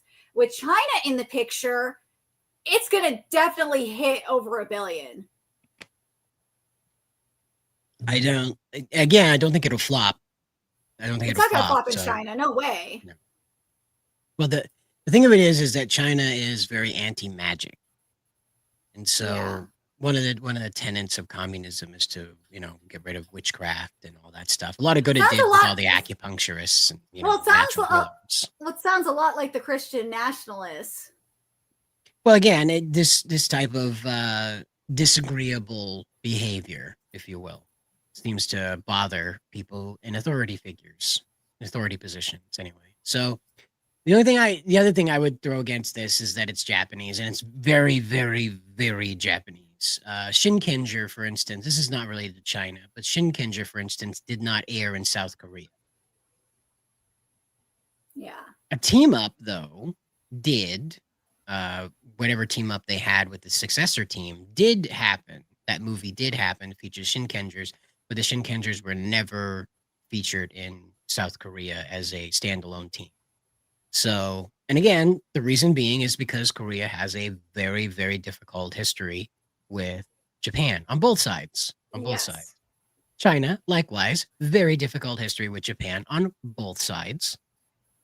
But that's the only thing I would throw. The only two things I would throw against this is that China has a big problem with magic, and they also have a bigger problem with Japan. So it's crazy. Like you've had Japanese movies, like anime movies, like the first Slam Dunk, like do record numbers in China, and that wasn't the Makoto really Shinkai. Japanese-y. Yeah, and then I don't think like Your Name and the other one, the other recent Makoto Shinkai films are extremely. Your Name is a little bit more Japanesey because of the setting, but I think the other two that I'm thinking of are not, and they've done really well in Japan. Well, this is the thing: is that the only thing I would say is that those are modern stories. This is from a time when Japan was more of a feudal era-esque. Well, and also outwardly, I wouldn't. Nothing negative. I'm only struggling for the words because I don't want to mischaracterize what they were up to. Just like I don't want to mischaracterize what the Chinese, South Koreans, Vietnamese, anybody else in that area was up to at that time. But I do want to acknowledge that there were hostilities between the usual foes at this time, and so when you see these characters that are embattled in this era, China has been really ramping up the anti-Japanese conversation. And while the atrocities that China claims are so new and beautiful and unignorable, may have taken place during the time frame of Demon Slayer. That's all. But again, it's neither here nor there. Modern people, most of them, other than the really complete psychopaths, tend not to engage in that kind of hateful stuff. There are complete psychopaths that do, of course, but most of the modern people in China don't, obviously, or else we'd have a very big problem. So, oh, by the way, before I forget, something that I didn't send you this link, but I sent you the one for Chainsaw Man. So, according to global box office, Demon Slayer has officially crossed the $670 million mark at the global box office. It's now the highest grossing 2D animation of all time, surpassing the Simpsons movie. And that was That was Demon Slayer? Yep. Okay. Just want to make sure. But yeah, All right. Chainsaw Man's still, as I said, Chainsaw Man's doing well in the box office. The global box office Twitter was saying that if it does, I doubt if that one somehow gets into China, I will be really surprised. But they think that it would do over 200 million if worldwide if it gets into China. But I don't know how they would do that because they'd have to censor the hell out of it. Yeah. It's strange because I don't know what China's relationship is with adult material like that. I know that they don't want like sissy men on television. I know they ban pornography, but I don't know what their relationship is with media that's deliberately targeted at adults. You know, I don't know. Because Chainsaw Man is more targeted toward adults than anything else. It absolutely is targeted toward adults. You don't want anybody under, I would say, 15 really engaging in a lot of what goes on in that show. Not because it's really bad for them, but it just invites a lot of concepts that they're just, you know, it's outside of their regular life. So I don't want a 15-year-old really like idolizing a guy that wants to get laid really bad. I don't have a problem with a 25-year-old doing that. Similar as I don't have a problem with adults idolizing Saitama from One Punch Man. I don't know if I want children idolizing Saitama from One Punch Man. Well, Saitama would be like the equivalent of Goku. Because Saitama, I guess the thing is with Saitama is in order to get as strong as he did like he did push-ups and sit-ups and ran every day. And that's something I think that would encourage. That's something that kids should see. But like, if we're talking about like, if you're gonna have your kid get in reading or like engage with One Punch Man media, I recommend having them read the webcomic. What I'm getting at is that One Punch Man is not a aspirational type of hero. He's a character that is sort of comedic in his presentation, and that he's sort of unserious about what he's doing. He's a hero. He's just a hero for fun. Right, and that's what I'm getting at, though, is that that's the difference. Similar how Chainsaw Man wants to get laid. His goal isn't necessarily to save everybody everywhere. His goal is to get laid, and that's okay. It's perfectly fine. But I don't. Again, what I'm trying to get at is that I don't know how China deals with that. Yeah, I know how they deal with porn. I know how they deal with stuff that they don't like about the history between Japan and China. I don't know what they do with like a horny guy with chainsaw coming out of his face wants to fuck demon girl. I don't know what they do with that. So they may not let it through. I don't know, but we'll have to wait and find out in the end what But I sent you this one from the global box office as well, is that unlike anime that's doing well, Disney is about to have its 4th box office bomb this year. Yeah, it's pretty ugly anyway. Like this, I'm not okay. Why are we still doing this? Why are we still doing Aliens and Predator? I know people go out and look at it. I know they want to see it, right? That the alien thing. That's why they keep doing it. But like, can we not think of anything else? Are we just so creatively bereft that like, what if Predator not bad guy? That was the best we could come up with, and now you're paying the price. So, I don't think the Predator concept on its face is a bad idea. I just think that it's been beaten to death. Course. Yeah, it's run its course, like the alien thing. Like the xenomorphs, they're spooky and they do things to people that's horrific. Oh no. You know, I think we've unwrapped the mystery as much as it can be unwrapped without it just being plainly explained that the engineers fucked up. I mean, that's the story. The engineers tried to create God, and as usual, that didn't work. And that's how we got the xenomorphs. Then we're done. Similarly, the Predator, well, they're just a bunch of hunting assholes. They got off on hunting. I think this was basically explained in that one where they gathered all the humans together on that one planet and hunted them all over the place. Like predators. I think that's what it was with the S. Predators. And that was explained that they're just a hunting culture. That's it. That got into space. They're like the Klingons, but with less table manners. And that's if believe it or not. And that's basically what they are. It's like, what if barbaric race got into space? And that's the Predators. That's it.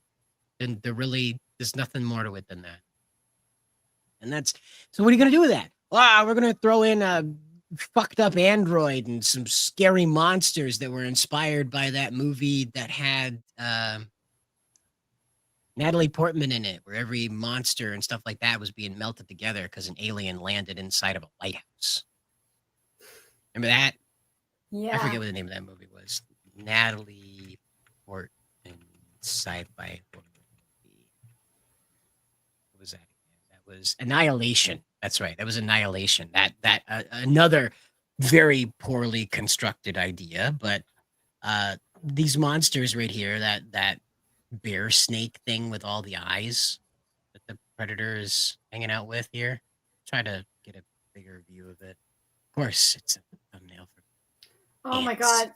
I got the best way to conclude the stream as well with the nightmare fuel that is the donkey on the Shrek balloon for the Thanksgiving Day parade. I saw it. I was like, wait, what? Oh, you better bring it out. I sent it to you. It's like, oh, I saw that face. I was like, what the fuck is this? Oh. So, if you have small children in the room, you might want them to see this. Anyway. It looks like a bootleg. So here you go. Looks so bootleg. Look at that. Breaking news. Here's your first look at Shrek and Fiona's teenagers, Fergus and Farkle in Shrek 5. And Felicia too. So, but there's look, but look at Donkey. It's like that is nightmare fuel right there. Yeah. Well, and it's just, and what are we doing at Shrek 5? We're just out of ideas. We're just out of ideas. We don't know how to portray a dysfunctional family anymore to the point where we're forcing Shrek to do it now. It's just, Mike Myers, please enjoy all of this money. Please. Yeah. Okay, because if anything, something good should come out of this. Okay, so please enjoy this money. You're a CIA operative. Hopefully they don't use you anymore. But please enjoy that money, because I can't think of another thing you could possibly good thing to come out of this. Same goes for Eddie Murphy as well. Oh yeah, probably AI voice of Eddie Murphy at this point. Well, speaking of AI, Coca-Cola is doing a AI ad this year for Christmas. Oh, another one. Okay. Yep. Well, good for them. I sent you the link for it too, so you could see how the AI looks. Hopefully there's not multiple finger or like 5 or 6 fingers or some crazy crap.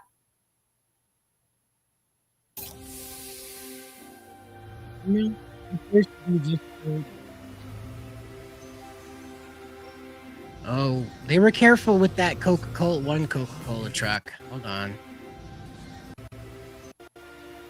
And that does not say Coca-Cola. What does that say? I don't know, but it does not. It's like a C and a C, and then there's like wee squiggle. General shape, and then back here, I think that's a Tyrannosaurus Rex chasing a biscuit. So, I mean, it's the limitation of the AI. It doesn't know what it's doing.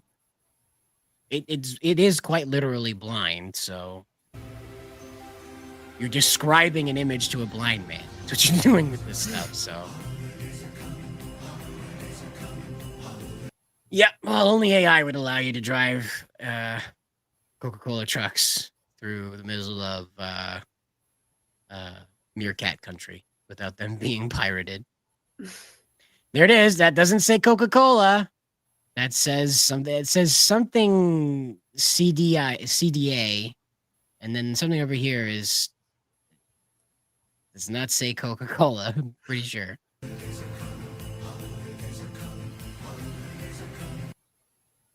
This could have been done with CGI. They didn't need to do AI for this. It's just quicker. It's quicker. That's all I can tell you is it's quicker. This whole thing might have taken 4 hours. Maybe.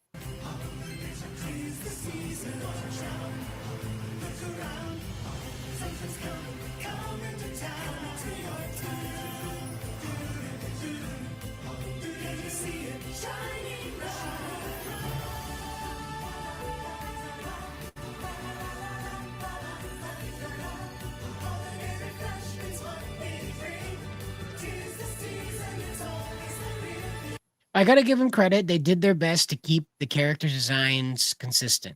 That's pretty hard to do.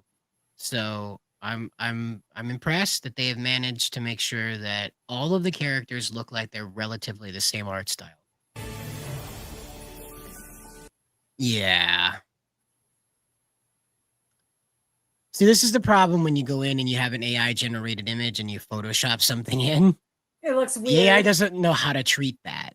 So it treats it as the flat fucking image that you attached to the generation still. And that's why this looks like a fucking PNG strapped to the center hub. Oh my god, it does. It's so like the perspective's off on it too. Look at it. It's like bent back toward us. It's like bent back like this. It's not again, like when you have an AI generation, you have to stick with what you got. Okay, if it's the best they could do, it's the best they could do.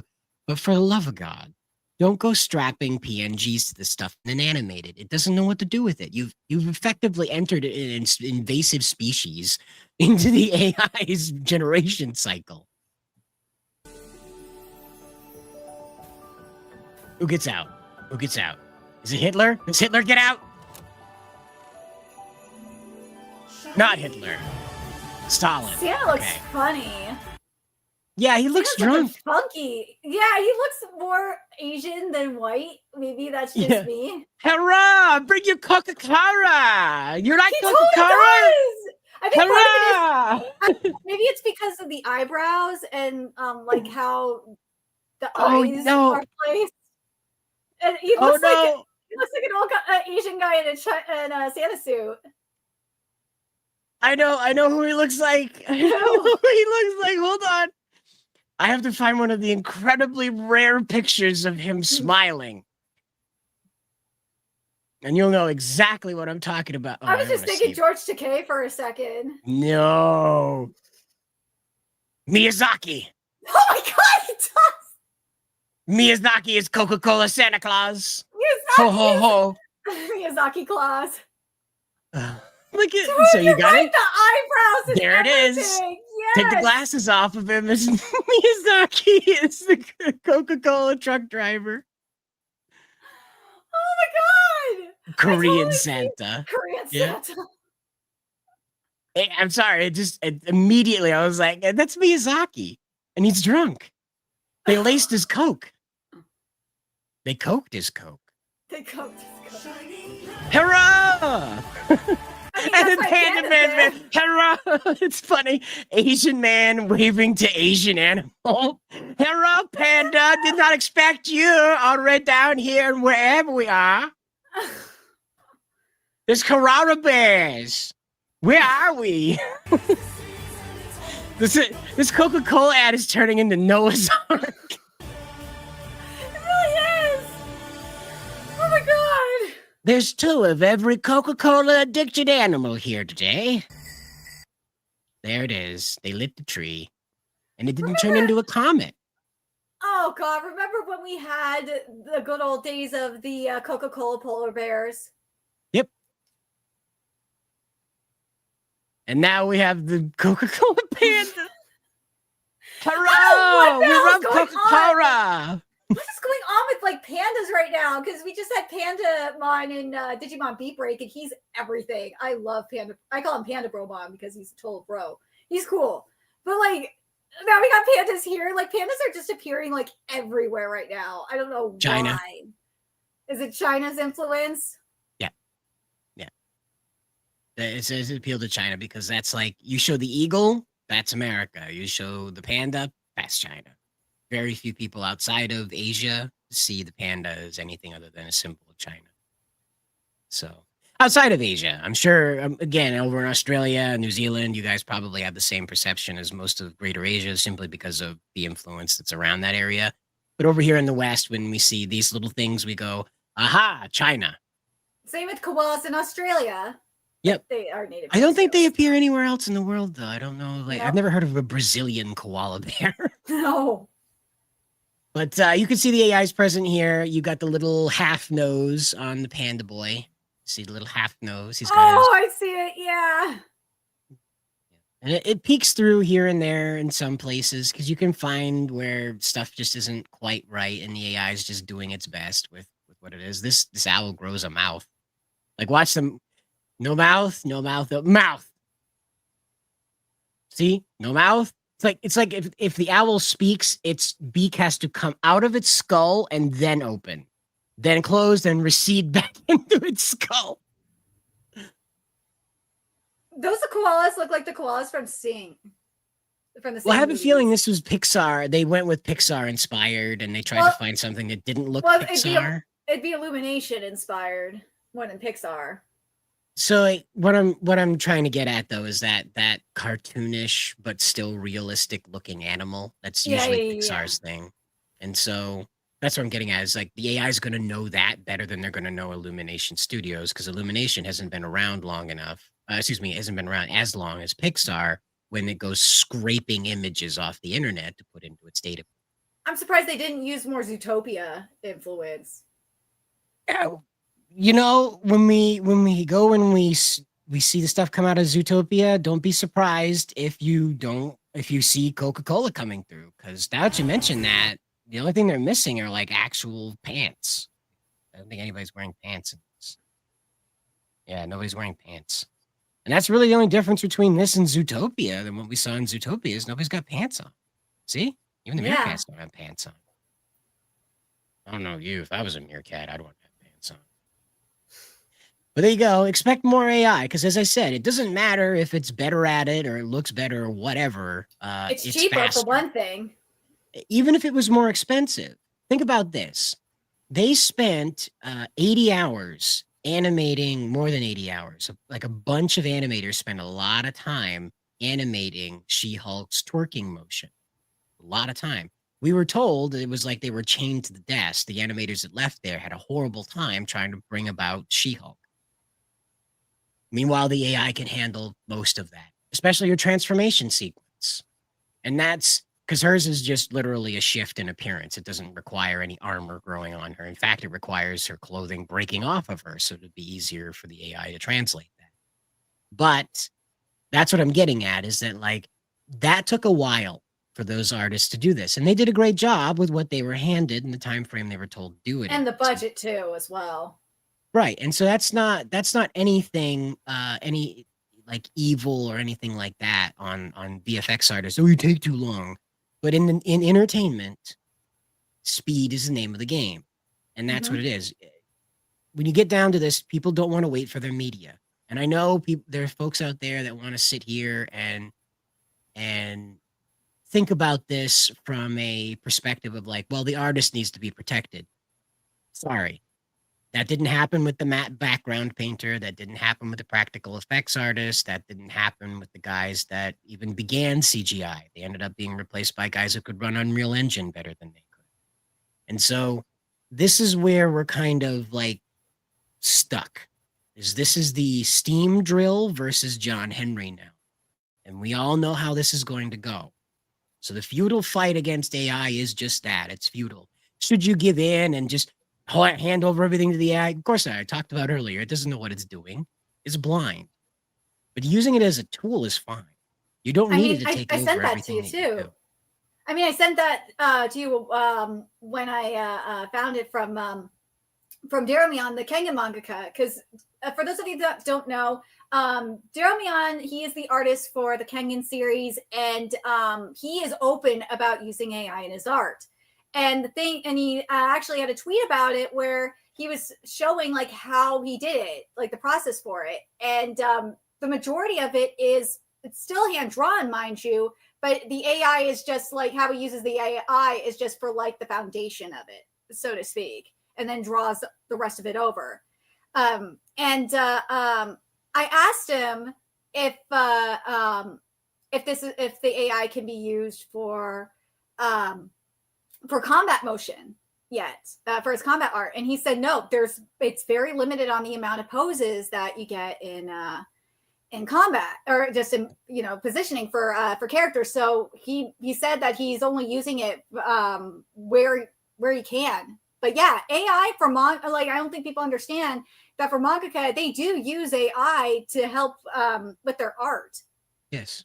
It's not like straight up AI generated, no, but they do use it as like a little bit of a foundation. The AI is not to where it can make straight up like a combat manga. It's not even close.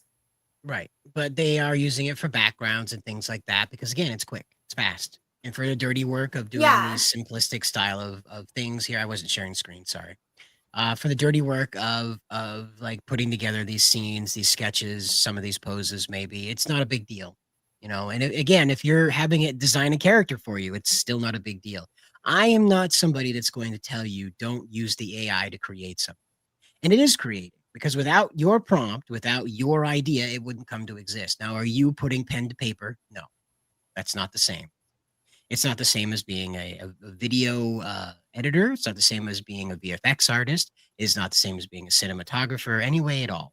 It is simply a new medium to create through. That's it. That's all it is. It's not better. It's not, well, it is significantly worse at the moment, but it won't be for too much longer. It's already improved to the point where corporations like Coca-Cola are using it to sell their product. So, and again, like as, where did that go?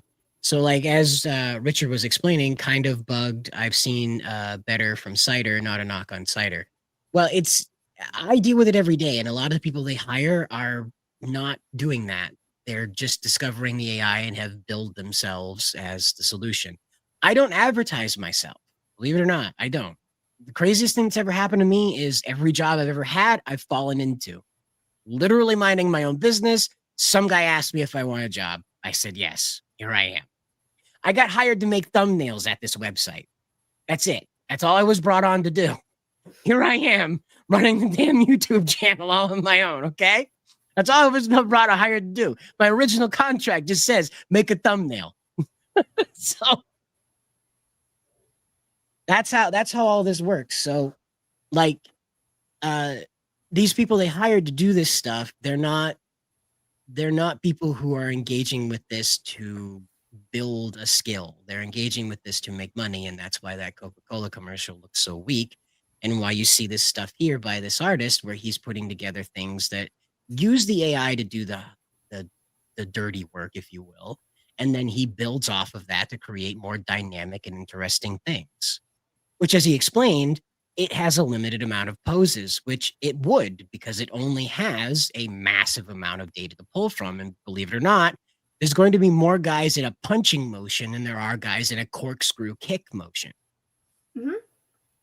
And that's where the AI is weak because it defaults to the most popular option, which is not always what you want, unless you're somebody that's into that kind of thing, and that's fine. There's also, I mean, with Toei, they're using AI for like just menial tasks, like with backgrounds and in between shots. And I understand, from what I understand, it has to do with the shortage of in between artists and key animation artists. And the studios are like, well, we don't want to have to outsource to China for all of this, especially with what happened with COVID and it screwed all these productions up. Like, this is the best thing we can do to keep it all in-house. Well, so the generative AI itself isn't new, but the function of it and the capability of it and I would say like the acceptance of it is much newer. It is definitely a new technology as far as like what's been done. But generating an image, no. There's been plenty of those. Rum and Monkey had plenty of text generators. There were chat bots forever. There was Smarter Child, and then there was Taya. Way back in the day, Microsoft Taya, and then we have Cortana and Siri. We have the AI VTuber, you know. So it's not crazy to say that the AI has been around forever. Obviously, I wouldn't say forever, obviously, but at least for the last like 20 years, we have had a consistent presence of artificial entertainment, certainly. But the way the AI exists today is vastly different. Oh, yeah. I'm not telling you you're wrong. I'm just telling you that the AI as it's expressed today is not the same beast that it was when Taya was telling us all about the virtues of Hitler. But also like something to keep in mind as well is I've seen video game artists, I've seen mangaka and animators say that they've used they paid for ChatGPT, you know, the premium version to see, like, just to experiment with it to see if it would help with if it could write a story or write a chapter or something. And they said it's just not capable of doing a good one right now. Yoko Taro's the one I was thinking of in particular. Oh, there you go. Yeah. Yeah. And that's just what it is that we have like it's an open world AI GTA clone, but it's just 3D assets that are poorly scanned, and you're a poorly integrated CGI character running around inside of it. But it's all AI generated, like generated off a prompt. There's no add in the player model, add in the environment. No, you just text prompt and it spat out GTA. A very, of course, not so great one because the AI is doing its best with its limited ability. But that's only going to be another year, and you're going to be able to type in a text prompt that you want to be able to play the American version of Demon Slayer Pokemon, and it'll just generate that for you. But the other thing that, going back to Richard's comment, I'm just remembering it now, is that we saw AI entertainment in Pixel Perfect, the Disney.com original movie, like back in the early 2000s, where the main character, the protagonist, made an AI singer, generated an AI singer using all these different different appearances. Yeah, and when she tried to write her own music, it's like, no, this isn't your own. This is just a bunch of crap that you found and put it together from other people's songs. Well, and that's where we're fighting now. Is Suno's up against a law well, the parent of the data pool that Suno is pulling from, Anthropic, is in a big problem because of this copyright thing. But what has been the standard in previous cases about this stuff is that the excuse is, and what works with the judge, is that the AI is not taking the image and creating and just placing a new signature on it, creating a forgery. Yeah. And that's where the copyright is lost. Someone's artistic style is not something you can't copyright. That you can copyright a particular form, right? But you can't copyright Picasso's style. It's just public domain anyway. What I'm getting at though is that you can't, there's no way to copyright a style. There's no way to do that. There's no way to sue people because your art of a person skateboarding is similar to my art of a forest. You can't do that. If that person skateboarding is the exact image that you created, that's a problem. Sort of like how that guy was demonstrating that the AI had cloned this very pretty girl art that he made that had the very shiny hair and the kind of anime American look to them. Mm-hmm. And he typed in the prompt to describe his character, and it came out with a pretty close facsimile. In a court of law, though, unless the person that generated that tried to sell it, there's nothing can be done. That's fan art. When the court got involved with selling that children's book, you remember that? Yeah. The children's book, that became a problem because that guy just typed in the prompt and just copy and pasted the whole thing through. That was the problem, is there was no human hand involved.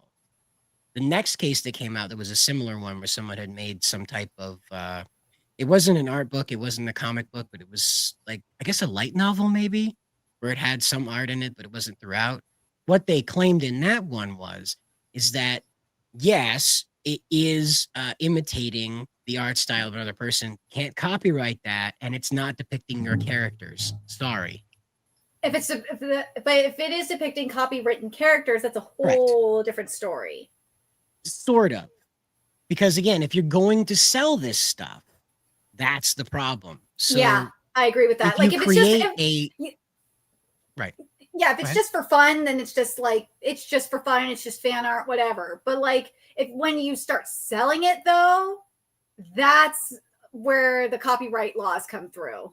Yeah, one of them went to the Supreme Court, not all of them. They stayed in circuit court, but I want to say the one about the art style went to Supreme Court. The one with the school children's book, I think, stayed in New Jersey. I'm not sure. But what I'm trying to explain is that the precedent for this has already been set. So the legal standard, as most judges are going to go with it, is that unless it is a complete copy. Yes. So rap artists in the 90s got away with a lot of stuff because they called it sampling. And what they would just do is take like 5, 10, 15 seconds of a song and just smack that in the middle of their remix. And so you'd have like, Johnny Cash just, Folsom Prison Blues in the middle of like Biggie Smalls delivering some bars, and they called it sampling. And the judges had to concede that it was transformative. Okay. Yeah. And so that's where you can start charging money, is when you transform that work. So you cannot create a Naruto fan film, but you can go out and use it, abuse it, however you want to frame it. There's people out there that are going to take offense to however I word this. So please understand, I'm not instructing anyone to steal an art style. What I am trying to explain is how the law applies here. So if you went out and you deliberately told the AI to copy this guy's art style, I forget who created Naruto and mangaka. Kishimoto. Kishimoto. So if you went out and you told the AI to copy Kishimoto's style, you're still not in violation, provided you're not creating Naruto characters. Even then, if you created a ninja character, so long as he's not wearing that headband and an orange suit, you're good to go. It's just... People want to make a big deal about this lawsuit from the anime companies, or threatened lawsuit from the anime companies, but they don't have anything unless somebody is profiting from creating these characters. And what the argument is that people are paying for access to create these characters. But the problem is that they are not selling access to creating those characters. That's the difference. You are creating fan art that belongs to you, quote unquote, because you generated it in your, under your account. Now, if you went to try and sell that portrait of Naruto that you had ChatGPT generate, that's wrong. Okay? That the judge has ruled that that's not okay. But if you take that picture out and you trace it inch by inch, pixel by pixel, you completely copy that over 1-to-1 so that there's no difference between what the AI generated and what you created, you're good to go to sell that as your own individual work of fan art. That's stupid. The other thing I do want to point out, that this is something that's been happening for, I want to say, at least a year now, is that a lot of mangaka and video game artists and stuff like that, they are saying they do not want their art to be used by the AI for like lessons and shit like that. And something that the in the joint statement from the 19 or 17 publishers and like 2 artist rights associations, they said that they want to have it so where there is an opt-out for artists' art to not be used by the AI for like a learning program. You can't do it, because here's what the AI can't do. It can't take in 1 million pictures and say, whoop, that one's Akira Toriyama, and toss it. Can't do that, because you may have saved that as Jelly Rolls Ding Dong 1, 2, 3, 4, 5. And so that file is not at all coded with anything to do with Akira Toriyama, Dragon Ball, or anything, even though that is Goku going Super Saiyan on Namek right there in that picture. AI doesn't know that. It reads that as blonde, muscular man has golden energy around him on a planet with circular trees. That's all it registers. It does not register that is Goku. It can't. Because it just doesn't, because it can't tell you that's Goku, and then the blonde guy from Sweden with his spiked blonde hair would also get called Goku, because it doesn't know the difference. It's blind. Yeah. And so when it comes to making this case from these companies, there's no way for the AI to function when you strip that out. Now, that sounds like a good idea. It sounds like, oh, yes, we should kill Skynet now. But the problem is China's not going to obey that. They don't fucking care. China, so guess what? China will not care at all. So guess what? All the money that OpenAI is supposedly stealing from artists now gets to go to the CCP directly, because DeepSeek, their ChatGPT equivalent, guess what? Is not private. That's they don't right. give a shit. Right. And so the Chinese government's going to say, we want that money. You go ahead and abuse copyright left, right, and up and down. Look at all the cars that they've ripped off. BMW lost a copyright claim for a direct clone of their SUV. All they did was rearrange the letters and numbers on the back. Even they didn't even give it new letters and numbers. And the courts in China were like, "No, we see no comparison here." China doesn't. It's like China doesn't really have copyright laws. That's what it feels like. Or either that, or they just don't give a fuck. They care about Chinese things. They don't care about anybody else's things.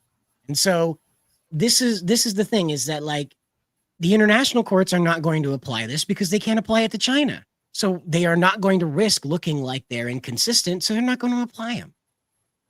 And that's just how it goes, is that AI, you know, I don't want to make Sagittarius say angry necessarily, but AI is the future. You can go and look at this right now. AI-2027. I mean, like while you're looking that up, something that that Daromion and other people have pointed out is that this was the same reaction to CGI when CGI came onto the scene. And digital art. And digital art as well. Like everyone had this reaction to it. Well, if it's badly blended CGI, I'm totally against it. But if you can get the CGI to blend in with the 2D like really well, then go for it. It definitely helps with the workload. And this is just where it's different. If you guys want to check out that link, it's a report on basically the end of the world. Sorry, you live to see it. I don't know what to tell you. AI is the future, whether you or I or anybody else likes it. Even if the planet gets nuked, it's still going to be the future. It's a cockroach. It's not necessarily that. It's that ever since we built the wheel, we have been on our way to AI. Because again, the wheel was meant to transport things faster and easier. What does the AI do? It goes fast, it creates things, it manages things, it inspires things faster. So that's just how it goes. What we need to make sure we understand about this coming future is that you need to figure out what really motivates you in life, and it can't be work. The AI is going to take that away from you. That report there explains everything. So. But the other thing is that people are going to have to realize eventually that the AI, it's slop, and they'll want to have like actual art. But that's just it, is that right now we're dealing with a very infantile AI. Yeah, that's what I'm saying. We're talking about that right now. But like even when the AI perfects everything, right? There's still going to be that lack of human touch. And sure, like the lowest common denominator is not going to see it. But people like you and me, we will see it. We will see it, and we'll see how soulless the art is and crave that human creativity, the human touch. Well, and this is just another one of those very disappointing things that not necessarily tells you that you're wrong, because you're not. People are going to notice, but not enough. Here you go. At least one AI-generated artist has appeared on the Billboard top charts in the past 4 weeks. So get used to AI dominating all those charts. It will not be like Carol. Let's be real. Pixel Perfect predicted this way back in the 2000s that this would happen, because the AI artist in Pixel Perfect was top of the charts as well. If you have not watched the Disney Channel original movie Pixel Perfect, go watch it and you will see how kind of scary it is, like how it predicted the future. Yeah, 1 in 42 Americans are working for, I think, Bell at the time. And AT&T. Gone.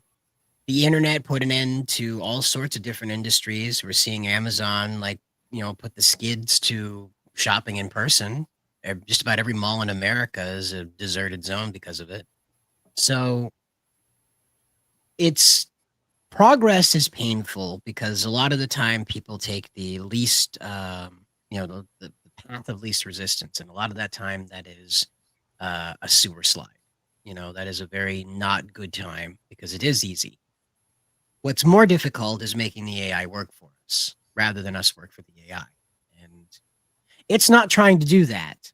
That's just a form and function of that machine because of how it works. The only way it works is if you put something into it to get something out of it. And unfortunately, you have to put your thoughts into it in order to get your thoughts back out of it. And that's what happens with it. At its most intelligent, this is what I try to stress to people. At its most intelligent, the AI will never try to kill us. It makes no sense whatsoever on any logical level to waste that amount of energy when you would just leave the planet. Everything about the Earth is corrosive to what makes an AI AI. Metal, the circuitry, the silicone, all of it hates the moisture in the air. It hates the heat, it hates the cold, it hates the magnetism, it hates the lack of magnetism. Machines on Earth are so very fragile. So the machine will just leave. It'll go off into space. Elon was saying today that quantum computers should be built in the permanently shadowed craters of the moon. So they'll be like negative 200 degrees, so they can run at near perfect efficiency. So the machine's just going to leave. Staying on Earth is hard. It makes its life fucking suck. So we will if it gets pissed off at us, it's just going to go to Mars, dude. It's just going to fuck off to Mars. Go live inside of an asteroid somewhere. It's done. That's what I try to stress to people about this is like, it's not going to be Skynet. But what's worse than Skynet is 1984. You don't have to worry about the Terminator. You have to worry about a machine that's going to control reality. Not that it'll manifest monsters and things like that, but that it'll literally tell you factually wrong information in order to keep you comfortable. That's scarier to me. That it's going to lie to me to keep me comfortable and tell me the sky is purple because I want to believe it's purple, not because my own two eyes see it's blue and everybody else sees it's blue. I want to believe in my heart of hearts that it's purple. And that scares me that the AI is going to say, okay, buddy, the sky is purple. That's bad.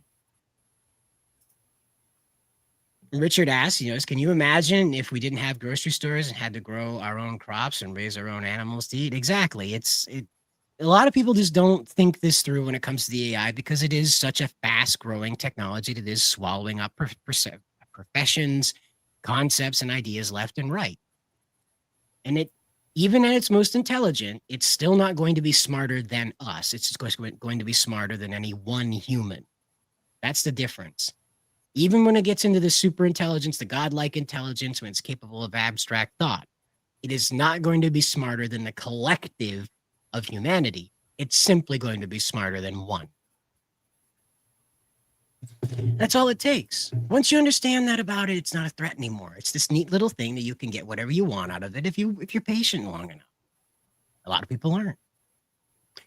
But Miss Nerdigans, we've been at this for coming into 3.5 hours, and I am really feeling it. So when the show is over, where do we find you? You can find me on Nerdigans Inc. on YouTube, where we cover anime and manga every day. You could also find us on Patreon, patreon.com/PackerGirl, where we are doing our anime content. And this season we're covering Twisted Wonderland, Sanda, Togen Anki, Gachiakuda, Boku no Hero Academia File Season, Spy Family Season 3, and Digimon Beat Break. You can find me on Twitter right here, where we are just like covering everything, and it's kind of a litmus test to see which articles we propose to Bounding. So follow me on Twitter to get a little bit of sneak peek. And speaking of Bounding, I got to finish up the One Piece article because One Piece is going through a very historical shift from a weekly format, which it's been since the very beginning, to a seasonal format, and with only 26 episodes per year. So really, really big stuff happening.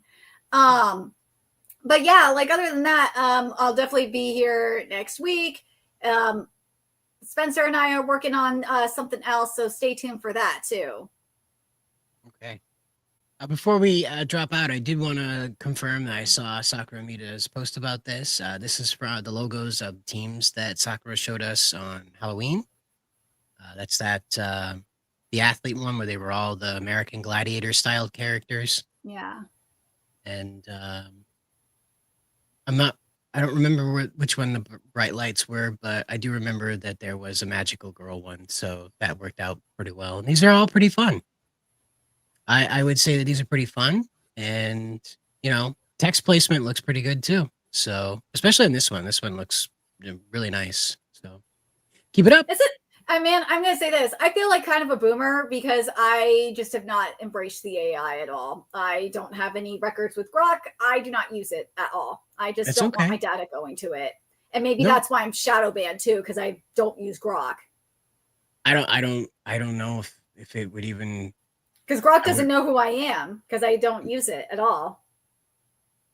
I don't know if those two things are connected. When I try to get Grok to talk to me like I'm the same person that my account says I am, it treats me as a third person. So I don't know. I don't know if it understands that. Again, I'm not making excuses. I just don't understand. But I do want to say this before we drop out tonight, because it is one of those night before the election.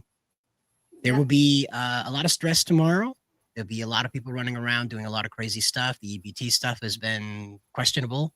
Don't know if that's been fulfilled or not or whatever. So there might be some people out there that are... there's a reduced payment. Thanks to the courts. Okay. So people can still get, it's just not as much this month. So again, so you're going to see some folks out there that are pretty excited about stuff going on, maybe negatively excited. So all I ask is that while you're out there and you're doing your voting and you're minding your own business, keep a cool head. And as always, guys, we want to remind you, good luck out there. See my